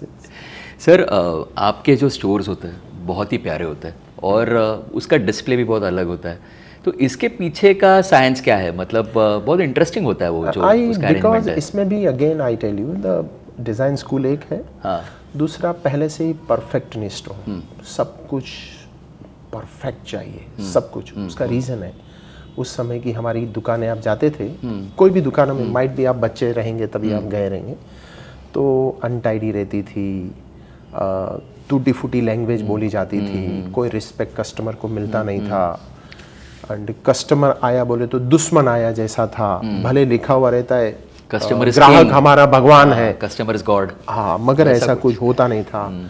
गले के पीछे लिखा हुआ था कृपया करके दूसरी तीसरी मांगू नका, लिटरली। हाँ, फिर और एक जगह पे लिखता था हमारे यहाँ पर सिल्क साड़ियाँ लेने के लिए कुठली प्रकार की गारंटी नहीं है।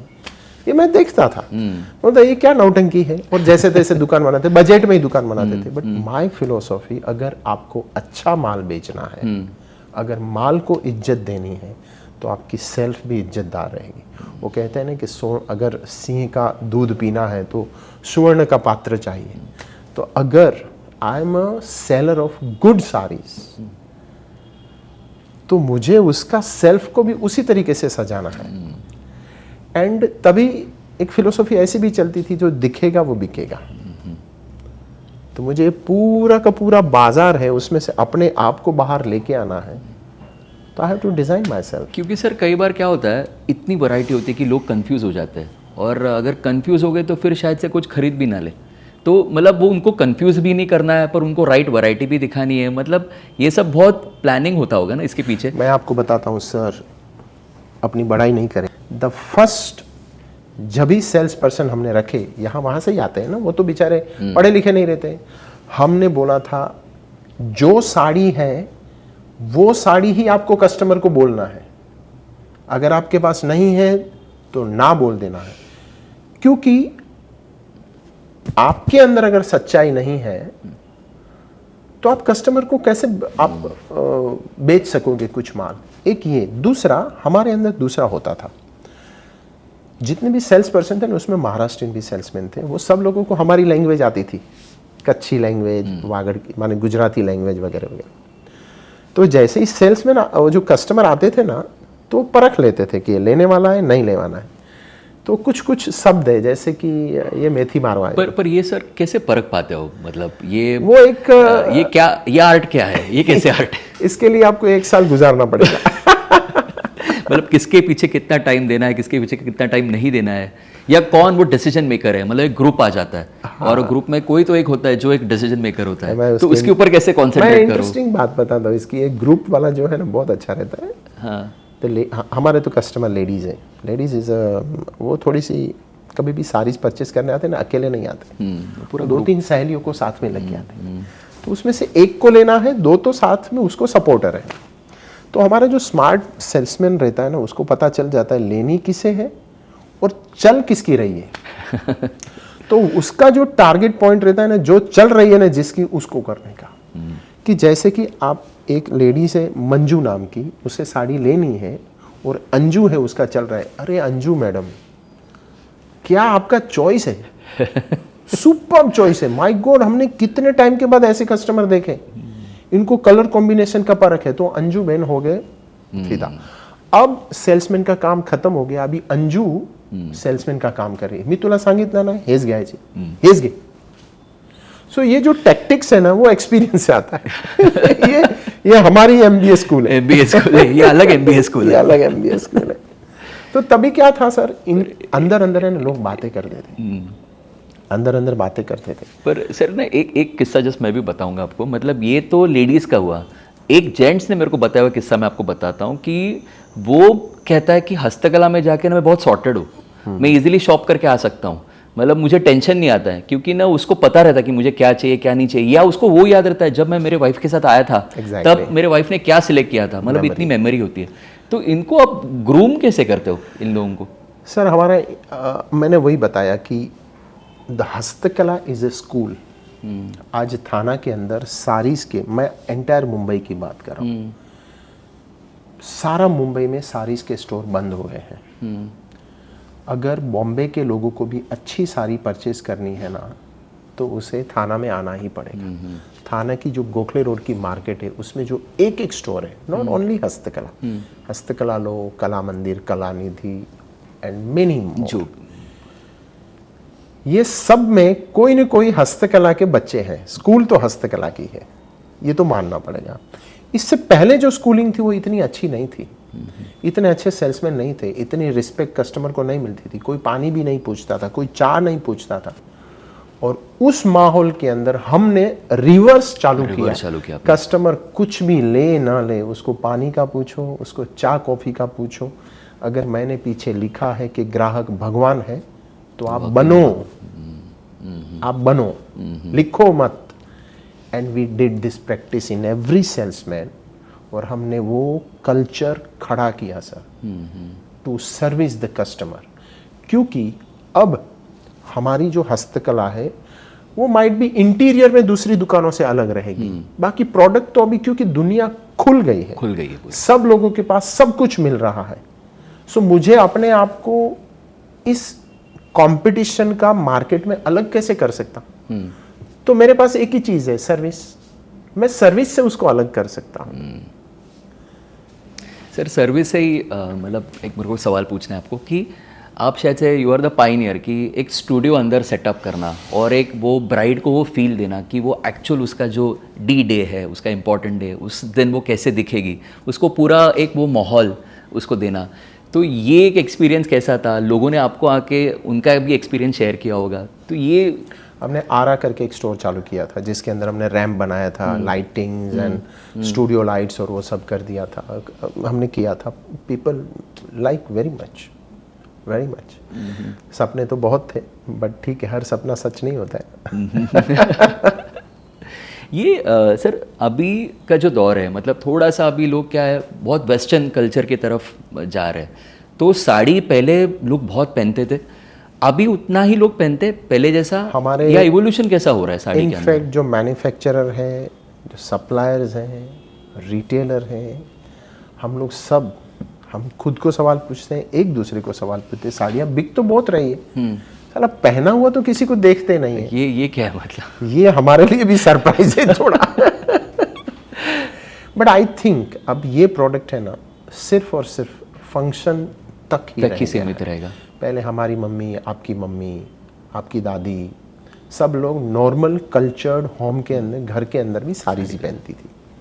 अब वो निकल गया है, उसकी जगह कंफर्टेबल क्लोथिंग आप ऐसा बोल सकते हो उसने ली है।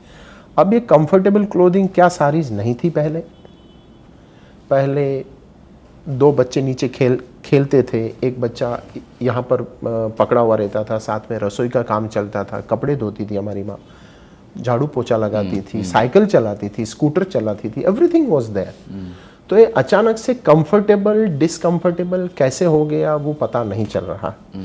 बट अब ये जनरेशन तक पर हम सर फिर कैसे अडेप्ट कर रहे हैं ये जो चेंज हो रहा है एक साइकोलॉजी में, या फिर जो बाइंग पैटर्न? तो ठीक है, आप जैसे बोल रहे हो कि साड़ी के लोग आज भी उतने ही ले रहे, सिर्फ पहन नहीं रहे, तो पर thanks to Ekta Kapoor. Seriously मैं बोला, जो टीवी ओपेराज आए बीच में, डेली सोप ओपेरा जो आए, उन्होंने हमारी इंडस्ट्री को बीच में बहुत जिंदा रखा। आई सीरियसली से यस। ओके सर, और एक मेरे को हमेशा बहुत क्यूरियोसिटी है, आपको हमेशा मुझे पूछना था कि आपका जो एक एड कैंपेन होता है उसमें आप आपके बारे में बहुत कम बात करते हो, मतलब हार्डली कुछ, मतलब वो कहीं ढूंढना पड़ता है हस्तकला कहाँ है, मतलब वो होर्डिंग के अंदर, और ना कभी सेल, ना कभी डिस्काउंट, ना कभी ऑफर। तो ये मतलब इसके पीछे का क्या लॉजिक है? मतलब क्योंकि इतनी कंपटीशन है और कंपटीशन में सर्वाइव होने के लिए तो आपको अट्रैक्ट करने के लिए ये तो, और डिस्काउंट तो हर एक को अच्छा लगता है। ट्रू। सो मैं ऑलवेज बिलीव करता हूँ कि हमारा कंट्री है वो इमोशनल कंट्री है। एक कस्टमर हमारे घर पे, हमारी दुकान पे आता है तो हमारा जैसे सेल्समैन सब कुछ उसका जानता है, उसकी मम्मी को जानता है, उनके बेटे बेटी को जानता है, वो यूएस पढ़ने गया है, वो एसएससी में पढ़ रहा है, ऐसे वो कनेक्ट होता है। जैसे ही कस्टमर अंदर आता है, काय तुम्हें पेंडे ना घेऊन आले, एसएससी चा रिजल्ट आला ना, अच्छा इतना ऐसे करके उनका कम्युनिकेशन स्टार्ट होता है, शुरू होता है। It means emotions is there. ऐसा भी निखिल हुआ है कि कुछ कस्टमर जिनके बच्चे यूएस में रहते हैं, वो अकेली लेडी है, वो अपना टाइम पास करने के लिए हमारी दुकान में आते हैं, जस्ट बातें करने के लिए कि अच्छा, कोई तो हो जिसके साथ मैं बातें करूं। मतलब ये कैफे हो गया एक। एग्जैक्टली। तो हम उनके लिए चाय मंगाते हैं। अच्छा। और वो जो सेल्समैन के पास से ऑलवेज साड़ी लेती है, वो उसके साथ बातें चीतें करता है। अगर मैं हूं तो मैं दूसरी तीसरी बातें करता हूं, उनके मन बहलाता हूं। तो ये हमारा जो कल्चर है, तो मुझे ऐसा लगा कि मेरी जो एडवर्टाइजमेंट है उसमें मैं साड़ीज पहनी हुई एक मॉडल को बताऊं और मैं बोलूं कि we have a best of the best saris, तो दुनिया कर रही है वो, तो मुझे उन तक पहुंचना है। इसके लिए हमने एक हमारा जो तरीका है जो मार्केटिंग का, वो ही बदल दिया। इमोशनल लाइन लिखो और वहां तक पहुंचो, उनको बताओ कि हम बहुत बड़े दुकानदार नहीं है, we are just your neighbour store, आप आके हमारे साथ जुड़ सकते हैं, लाइक दैट। मतलब होमली एटमॉस्फेयर जैसा है कि जैसे पहले था ना कि लोगों के घर जाके साड़ियाँ दिखाई जाती थी, बेची जाती थी, तो वैसा ही फीलिंग हस्तकला के अंदर लोगों को मिल सकता है। राइट। सर, हस्तकला कैसे चेंज होते गया, मतलब जैसे वो बढ़ता गया, और आपके अभी मेरे ख्याल से कितने एम्प्लॉयज़ होंगे पूरे, मतलब फैमिली कितनी बड़ी है? वैसे तो मैं बोलूँ हमारा मैंगो माने पूरा ग्रुप का जो बताएं, हमारा it's dream business venture and mango stationery private limited, all together we are more than 280 or something, 280 employees हैं इनटू 4 पकड़िए, तो इतने लोग हमारे साथ जुड़े हुए हैं। यस। तो इनके साथ मतलब आपका एक रिश्ता कैसे बना हुआ है? क्योंकि आजकल क्या है कि इतना कॉम्पिटिटिव है कि रिटेंशन एक बहुत बड़ा इशू है, और अच्छे लोग मिलना और उनको रिटेन करना ये भी एक बड़ा टास्क होता है। तो पर हम सर देखते हैं कि कई बार कितने साल से, अभी जैसे आपने कहा कि हाँ मैं जब स्कूल में था तब मम्मी के साथ जाता, आप वाइफ के साथ जाता हूँ, पर कई वही लोग हैं आज भी। तो ये रिटेंशन आपने कैसे मेंटेन किया है, स्पेशली अब इतना कॉम्पिटिटिव घर का माहौल, उनके दर्द वो हमारे दर्द, उनके दुख वो हमारे दुख। उस लड़के ने सर पूरी जवानी मुझे दी है, it's not a small thing. अगर उसने जवानी दे दी है पूरी, तो उसका अगर बुढ़ापा आया या उसका टाइम आया तब मैं उसे छोड़ दूं, तो मैं ऊपर वाले को क्या जवाब दूंगा? ऐसे ही फैमिली होती है, दिस इज़ द फैमिली। सबसे बड़ा हमारा जो क्राइम टाइम था ना, जो बुरा वक्त, वो था कोविड। कोविड के समय में हमारे कोई सेल्स पर्सन रहते हैं, कोई बेचारे बच्चे रहते हैं जिनका वो पगार के ऊपर ही सब कुछ चलता है। बिल्कुल। तो हमें चिंता उनकी थी कि उनका घर कैसे चलेगा। और यू कांट बिलीव सर, हमने ड्यूरिंग दिस कोविड हमने किसी का 1 रुपया भी काटा नहीं था, पूरा पगार हम उनको देते थे, चाहे मेरी एक प्रॉपर्टी बेचनी पड़े। सो हमने उनको इस तरीके से रखा हुआ है। And I am the first in Thane, I don't know the again बाकी के रिटेलरों को, कि हमने उनके लिए मेडिक्लेम पॉलिसीज़, मेरी मम्मी के नाम का एक चैरिटेबल ट्रस्ट है, उसमें मेडिक्लेम पॉलिसीज़ हमने उनके लिए स्टार्ट की थी। फिर PF, ESIC, और उनके लिए स्पेशल डेडिकेटेड एक स्टाफ रखा था कि अगर किसी को कुछ भी मेडिकल इश्यूज़ आता है, कुछ प्रॉब्लम्स आता है, तो आप उनको मिल सकते हो, ही कैन हेल्प यू और सी कैन हेल्प यू। तो काफ़ी लोगों के जो बड़े बड़े जैसे गायनिक का इश्यू था, किसी लेडीज़ को, किसी के आँखों के ऑपरेशन थे, वो फ्री में भी करवा दिया है। और स्कूल के कुछ प्रॉब्लम्स ये वो सब हम सॉर्ट करते हैं, जस्ट लाइक ए फैमिली।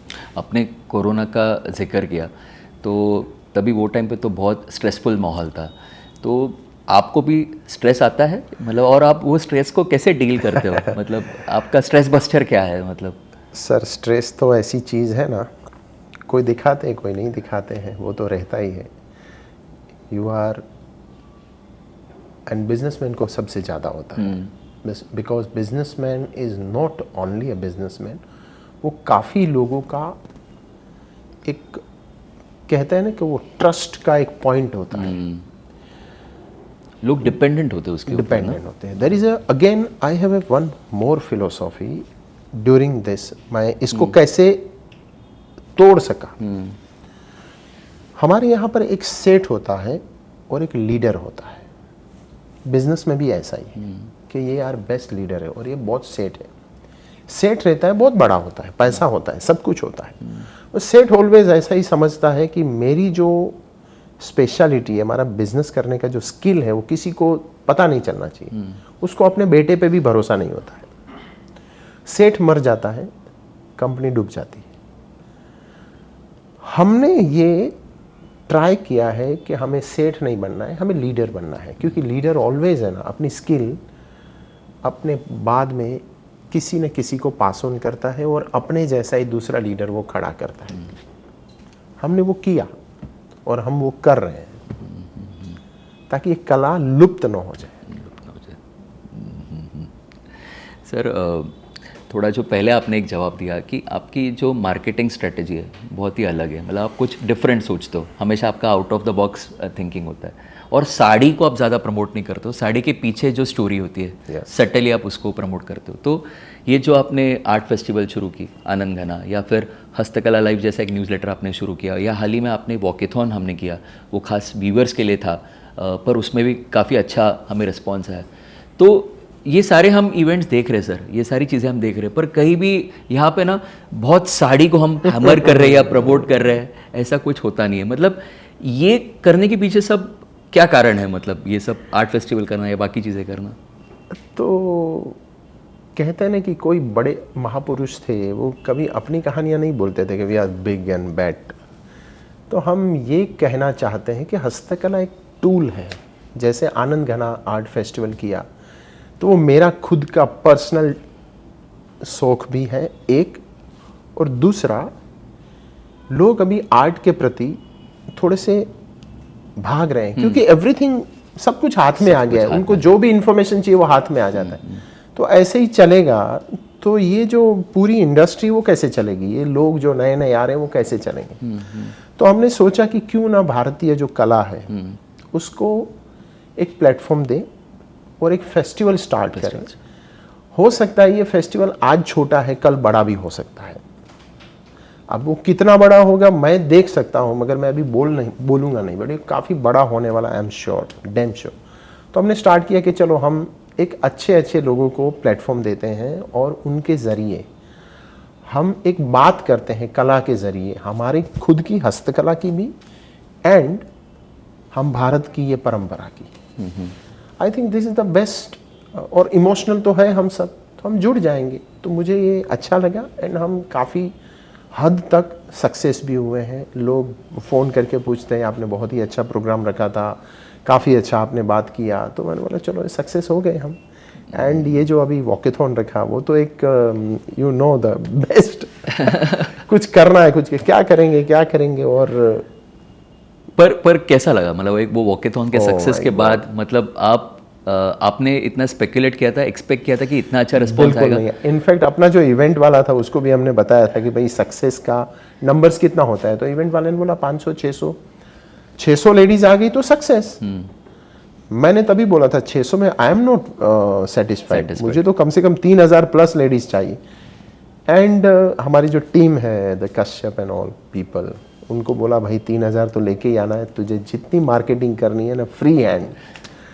और उसने कर दिखाया। एंड द मॉर्निंग 5:30 को वहाँ पर लेडीज़ आ रही है और म्यूज़िक चल रहा है और वो पूरा माहौल है, उसने तो मुझे पागल कर दिया seriously. And I salute this all women.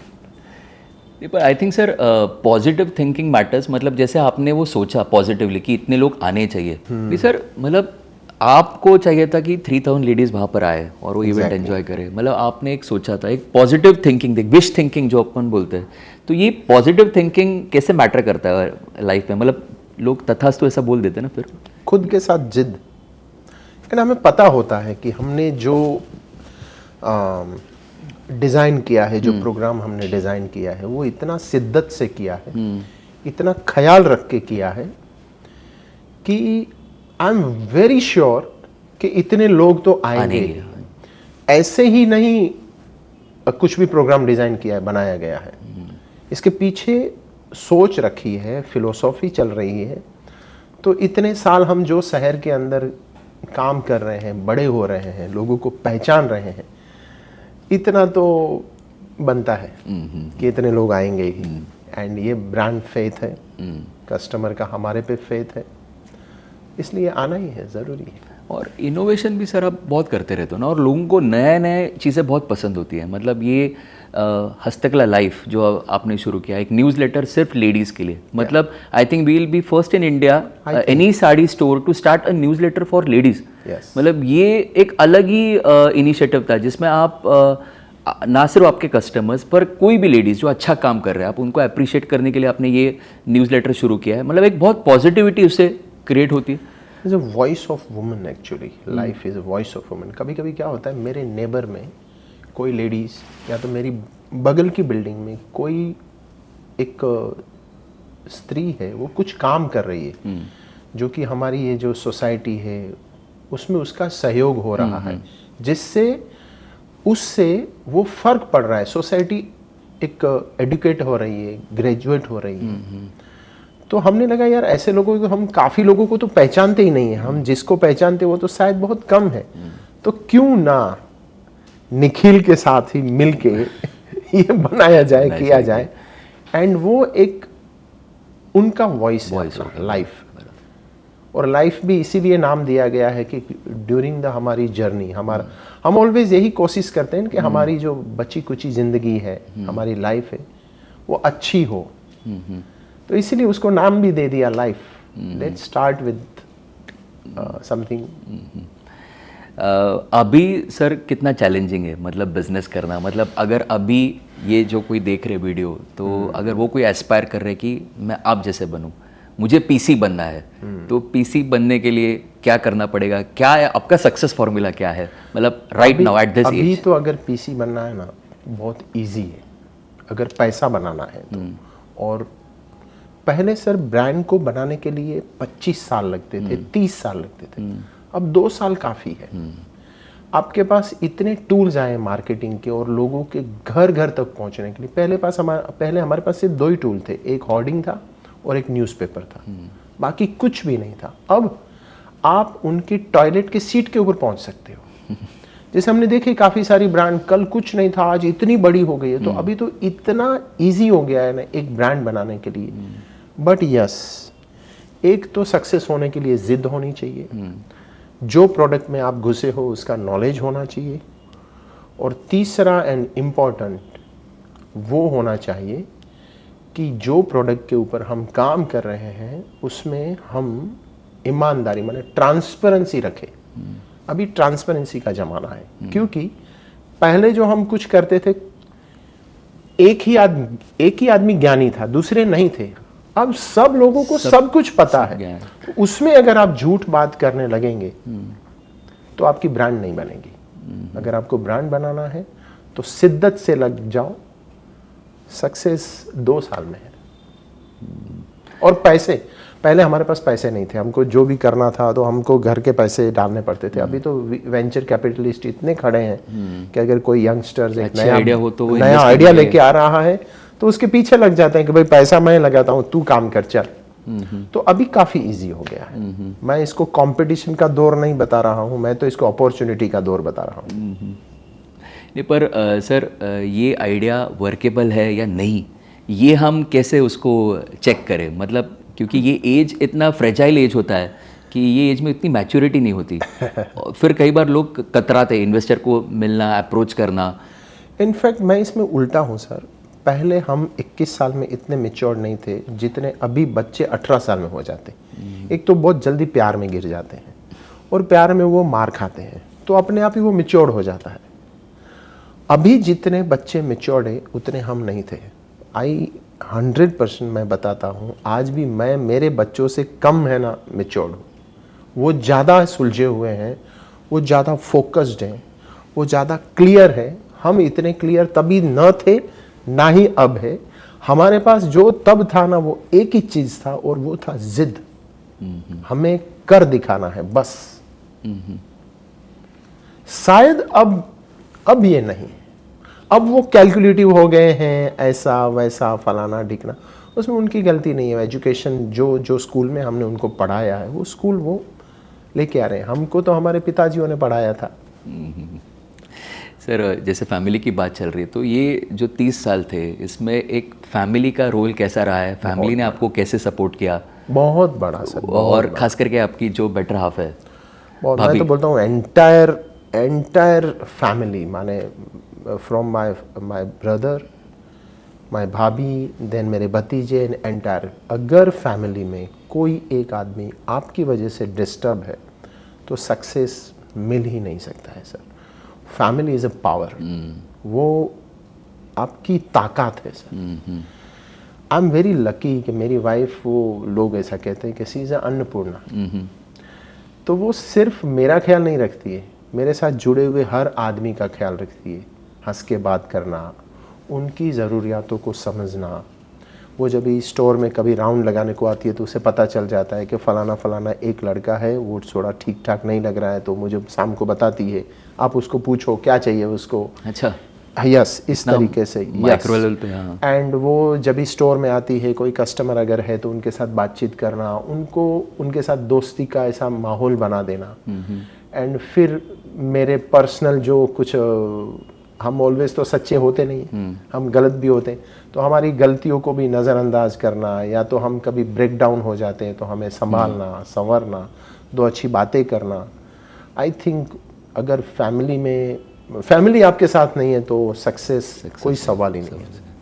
Sir आपके हिसाब से सक्सेस की व्याख्या क्या है? मतलब who is a successful entrepreneur according to you? हर आदमी की अलग अलग होती है। किसी के लिए पैसा, किसी के लिए नाम, फेम। मेरे लिए सक्सेस इज इक्वल टू, मैं अगर बोलूं, खूबसूरत यादें। This is success, this is my philosophy. Memories बनाते जाओ, that is the real success one can say. एक दिन ऐसा आएगा जब मैं रिटायर्ड हो जाऊंगा, कोई गोवा का दरिया के किनारे पे रिटायर होंगे, मान लीजिए गोवा दरिया किनारे पे एक चेयर लगा के बैठा रहूँगा और ढलता हुआ सूर्य देखता रहूँगा, और जब आंख बंद करके मेरी जीवन की कैसेट का रिवाइंड करूँगा, और तब मैंने ये जो उपलब्धियाँ की है उसमें कभी फेल कभी सक्सेस होने के बाद भी मैंने ये मेरी धरोहर मेरे नेक्स्ट जनरेशन को दी है, और वो भी इतनी अच्छी तरह से वो लोग संभाल रहे हैं, उसको लेके जा रहे हैं। आई am not talking about only business, it's about philosophy कि आपकी फैमिली फर्स्ट फैमिली है, आपके साथ जुड़े हुए आपके लोग, तो वो लोग भी हमारे उन लोगों को उतना ही ख्याल रख रहे हैं, तब मुझे ऐसा लगेगा कि नहीं, ये जीवन सफल हुआ। सर हम नेक्स्ट जनरेशन की बात कर रहे हैं, तो मेरा आखिरी सवाल आपको कि what are your future plans? आगे आप कैसे देखते हो इस सबको? फ्यूचर प्लान्स तो काफ़ी है। पहले का समय और अभी के समय में थोड़ा सा फ़र्क है, और एक्चुअली है कि अब कोई भी एक आप प्रोजेक्ट स्टार्ट करते हो तो उसको पहला एक ही प्रोजेक्ट को थोड़ा सा बड़ा होने दो, उसको समझने दो, उसके माइनस प्लस अभी पता चल जाएगा, देन उसके बाद हम उसका मल्टीप्लिकेशन ज़्यादा फास्ट कर सकेंगे। वो पढ़े हुए लोग हैं और वो सुलझे हुए लोग हैं। मेरे दोनों बच्चे हैं, शायद वो लोग भी दोनों बिजनेस में, एक मैंगो संभाल रहा है, एक रियल एस्टेट है, प्लस मेरा बिजनेस संभाल रहा है, एंड वो काफ़ी अच्छे काम कर रहे हैं। और अभी उनके पास देखो टेक्नोलॉजी है, टेक सेवर है, टेक्नोलॉजी का वो भरपूर यूज़ अपने बिजनेस में कर रहे हैं। एंड आई थिंक ये एक नई एज जो है, नया जनरेशन है, उसको समझना चाहिए कि जो लोगों ने मशीन बनाए हैं वो मशीन आपके बेस्ट के लिए है, उसका यूज़ करिए, वेस्ट के लिए जो है उसको छोड़ दीजिए। Sir it was a pleasure interacting with you. जो आप एक 30 इयर्स का एक पूरा रिकैप हो गया, और एक पूरी जर्नी जो हम बाकी है सर, काफ़ी बाकी सोशल वर्क हम काफ़ी कर रहे हैं। उसके बारे में थोड़ा अगर हम बात करें तो, क्योंकि आप उसमें भी बहुत एक्टिव हो, आपने एक हॉस्पिटल भी बनाया, और you are also very active in other various social work, तो उसके बारे में हमने काफ़ी सारे काम किए। हमने थाना का स्मशान बनाया, स्मशान जैसी चीज़ कोई बनाने की होती है, हमने बनाया, क्योंकि हमको ऐसा लगता है कि जहाँ अंतिम संस्कार के लिए लोग जाते हैं और वहाँ इतनी भद्दी सी छोटी सी स्पेस थी, जगह थी, तो हमको ऐसा लगा कि हमने म्यूनिसिपल कॉरपोरेशन को एक लेटर लिखा कि आप हमें दे दीजिए, we want to develop this space. क्योंकि हम है ना कहीं बड़ौदा या राजकोट, मुझे याद नहीं है ठेर से, तो हम वहाँ गए थे, तो वहाँ इतनी ब्यूटीफुल वो जगह बनी हुई थी कि हमको ऐसा लगता था साला यहाँ पर मरने का भी मन हो जाए, इतनी खूबसूरत जगह है। पर हमारा ये शहर है, गिच है, पिच है, उतनी बड़ी जगह तो हम नहीं लेके आ सकते।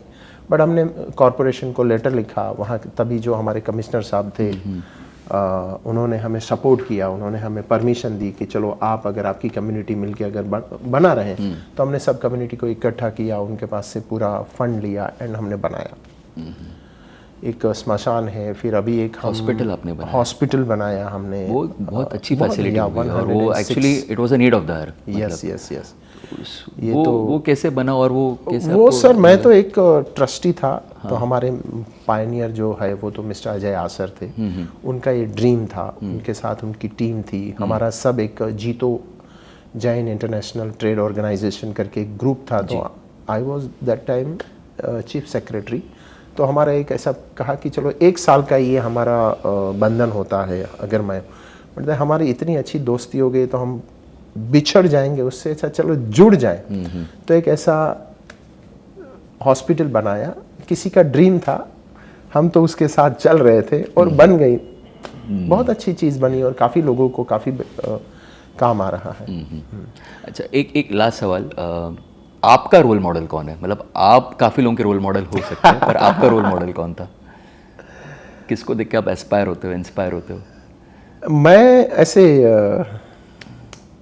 वो टफ है क्योंकि एक को चुनना हो तो बहुत ही, but I always love Vivekananda.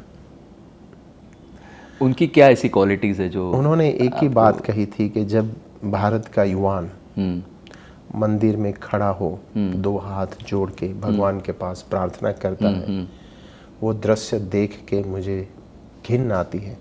वो युवान फुटबॉल के मैदान के अंदर अगर फुटबॉल खेलता हुआ दिखे तो मुझे ज़्यादा अच्छा लगेगा। मंदिर वो सीनियर सिटीजनों के लिए, ना तो भारत के युवानों के लिए। भारत का युवान तो कुछ कर दिखाने के लिए बना हुआ है, तो he is always my hero. He is a super hero. Super hero. वैसे तो मैंने काफ़ी रविंद्र को पढ़ा हुआ है, विवेकानंद को पढ़ा हुआ है, गांधी को पढ़ा हुआ है। I love Gandhi. That time Gandhi ने जो रिवॉल्यूशनरी जो काम किए हुए हैं वो भी मेरा गुरु ही है। उसके बाद सरदार वल्लभ भाई पटेल, एंड ये सब चीज़ों के बाद अगर कोई किसी से अगर मैं बहुत ही प्रभावित हुआ हूँ तो हसू मिस्त्री करके एक बंदा है जो थाना में है, जिंदा है, सांस ले रहा है, 92 ईयर्स, और ही रीड अ लॉट थिंग। उसने मीरा को पढ़ा है, कृष्ण को पढ़ा है, सबको पढ़ा है, तो उनके ज़रिए मैं उनको समझने की कोशिश कर रहा हूँ। आज भी आप समय निकालते हो रीडिंग के लिए, और how is reading that important in any Very business? important, in any business very important. क्योंकि आजकल लोगों को रीडिंग करने के लिए वक्त ही नहीं है, समय नहीं है, तो और आप आज भी वक्त निकालते हो रीडिंग? बिल्कुल बिल्कुल बिल्कुल बिल्कुल निकालते हैं। I love reading. जिनके जीवन में पुस्तक नहीं है वो आदमी अधूरा है सर। हमारे घर में अगर पुस्तक है तो वही हमारी विंडो है और वही हमारा दरवाज़ा है। I believe in, strongly believe. But you ensure every day you read something Of at least, course, of course. और आप रोज कुछ ना कुछ यस यस पढ़ते yes, definitely. Sir, it was great interacting with you. मतलब मज़ा आया और बहुत सारे इंसाइट्स थी, बहुत वैल्यू एडिशन था जब आपसे मैंने इंटरेक्ट किया। और एक जैसे मैंने MBA तो किया नहीं है, पर आज मुझे ऐसा लगता है मेरा MBA हो गया। भले ये क्रैश कोर्स था, आगे मैं और मुझे और सुनने में और सीखने में मज़ा आएगा, पर इट वाज रियली इंस्पायरिंग। और हम जैसे जो बडिंग एंटरप्रेन्योर्स हैं, जो और बाकी लोग भी जो देखने वाले वीडियो और जो देख रहे हैं, तो उनके लिए भी एक बहुत एस्पायरिंग और इंस्पायरिंग था कि how to balance your work life, personal life, और ये सब बैलेंस करते करते आप इस मुकाम तक पहुँचे हो। तो I am really grateful that I could interact with you, and again I would like to wish you congratulations for completing 30 years. May you complete 130 years also. Thank you so much. And we'll be your loyal customers forever. Thank you, please. Thank you so much, sir, once again. Thank you. Thank you.